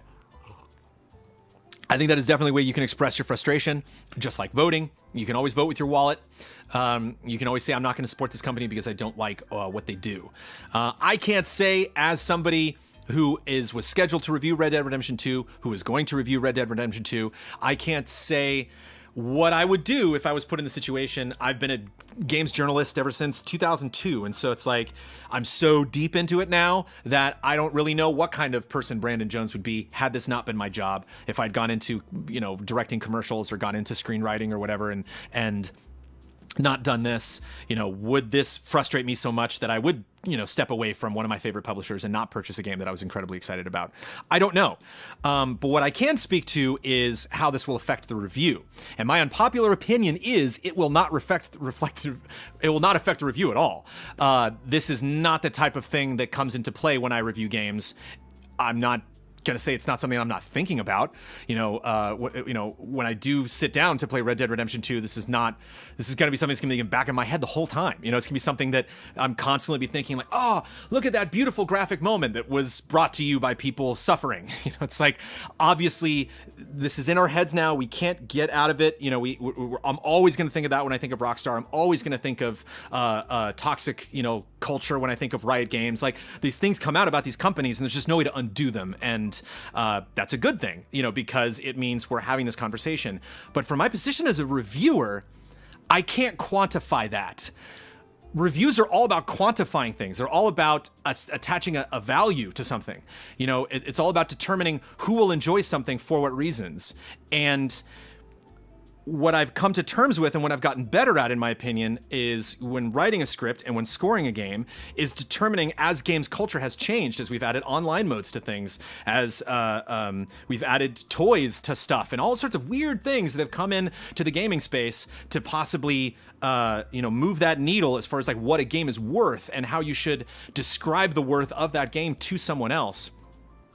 I have zero reference on what 100-hour crunch work week penalties should be applied to a game. You know, it's like, I don't know then how to, is that a point? Is it 2 points? Like what, it seems like such a cloudy thing to try to add to something. And I mean, if we're going down that road, shouldn't I then give a game more points if I like the company? If a company comes out and they're like, all of our employees are vegan, and, you know, they only work 2 hours a day, and they work on, you know, beds with, like, padding all around them, and they look up at the camera, you know, screen above them, and we have company massages every Friday. And, you know, it's like, if we knew that about a company, it's like, well, then, I'm scoring this game higher. You're like, that doesn't make sense. That seems unfair. That seems weird. And so I've had some people reach out to me on social media, which is why I'm addressing this here now, that said, how dare you if you don't? Like, you like, Red Dead Redemption 2 needs to suffer for this. And it might. Rockstar might suffer for this. That game's sales might suffer for it. But when you talk about a creative experience, when you talk about a product that's produced, I'm reviewing that product. I'm reviewing that thing that was separate from that company. At one point, they got gold. They released this game. We can discuss that. If there's messaging that needs to be done where I can pass on what happened in the development of this game to the community that will eventually enjoy it, I will do my best to do that. The review is not the time to do that. It's just not. To me, there's just completely separate things. James Cameron is one of my favorite filmmakers of all time. Aliens is my favorite action film next to Die Hard. I think it's just absolutely phenomenal. James Cameron seems like a really nasty, bad person to me. Woody Allen obviously is scummy. But Annie Hall is an incredible movie. I actually have read some interviews with J.K. Rowling where I'm like, you know, she can be really insensitive sometimes. There was one interview I read with J.K. Rowling where she basically said Americans are stupid. She was basically like, well, I changed the language when we release English or American versions of Harry Potter because Americans are stupid. And you're like, okay. Like, hello. The Shining, Clockwork Orange, Kubrick was a notorious ass. The guy was terrible. You could see it on film. There's a documentary of The Shining where you can just see him yelling at people and just being horrible. And it's like, you should know that. You should know that information going in. You know, Jaws was one of the most frustrating, you know, like injurious, you know, shoots that ever happened. And it's one of my favorite movies ever. Like, there needs to be a separation between the people working on something, the process going into something, and the actual thing itself. Not in all conversations. If you are a journalist, by all means, cover Rockstar extensively. Get in there, find out what happened. But if you are reviewing a piece of art, if you're looking at something that will stand the test of time and one day will be far removed from all of these conversations that we're having right now about how businesses should operate, about what happened at Rockstar in 2018 and in the years preceding that, leading up to the release of this game. All of that is relevant. All of that needs to be talked about. All of that we need to be as honest as possible about all of those things. So I'm being as honest as possible to you to let you know that when the Red Dead Redemption 2 review comes out, boot that baby up and know that this is not going to be covered. It is going to talk about an experience that I had from the moment I turned that game on to the moment I turned it off, and that's it. I think anything outside of that, you have to be consistent. If you're gonna become political for one review, if you're gonna add things to the game that you heard or speculated about, that were opinions that other people shared, always do that. Then every single review you do, well, now we gotta talk about the company. You know, it's like, there are rumors that Avalanche Software, which previously did Disney Infinity, is now working on the Harry Potter game. Well, we got to talk about them being fired by Disney, and then who? You know, it's like where does that stop? Where do we draw that line? So I'm drawing a line that might be unpopular with some people. That as much as I try to project that in the future, like maybe I'll tweet that. I don't know. That could seem to be a very unpopular tweet, yeah, got to take that stance. But just know that I'm not like, you know, going to be playing Red Dead Redemption 2 being like, haha, people suffered for me to enjoy this. It sucks. It's going to diminish that experience. It's going to take that away. But when I actually try to apply or score to it, when I try to verbalize the experience that I have, I'm going to remove as much of those thoughts as possible, because it is a piece of art. And to say one final thing, I know that there's a lot of people at Rockstar that probably have a lot of different opinions about how that company handles himself. I'm sure there's some people that put in 100-hour weeks that are fine with it and are like, I don't see a problem here. I'm going to keep doing it. Even if they had a policy to not do it, I'm going to keep doing it. Then there's some people who are like, yes, thank God we're finally talking about this issue. This is something that's really frustrated me. I had a horrible experience at Rockstar. I've read tweets that say this, and I'm glad people are finally talking about this stuff right now. Regardless of their stance, I want their work to be celebrated.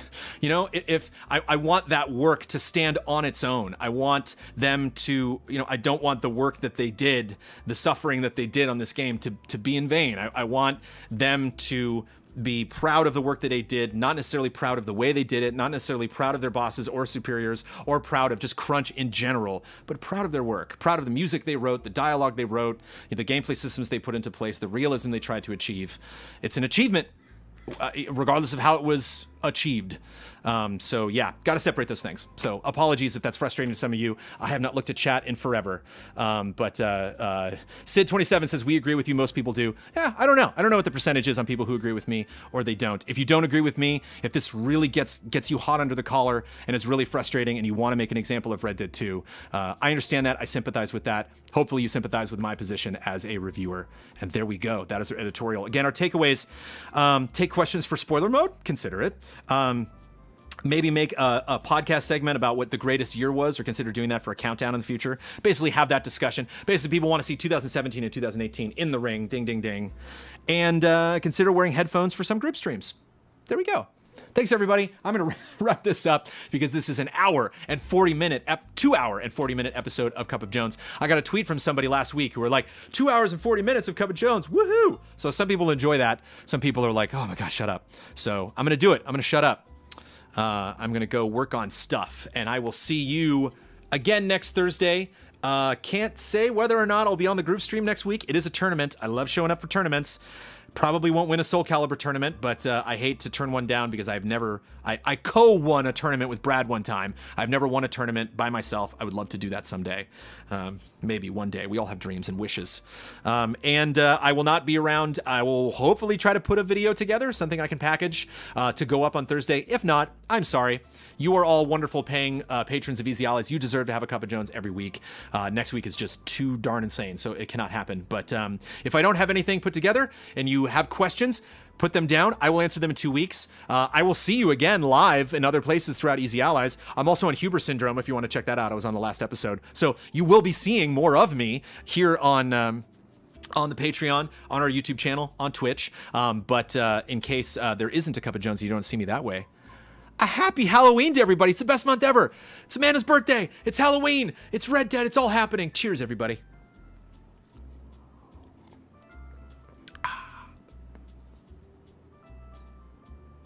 No, this one. Let's do it again. I'm sorry. Just do another cheers. Cheers.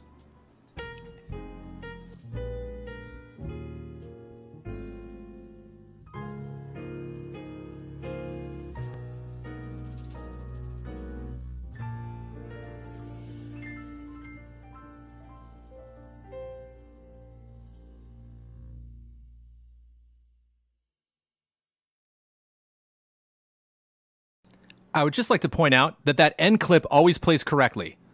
The first clip will not play correctly sometimes, most of the time, but that end clip will always play correctly. Go figure.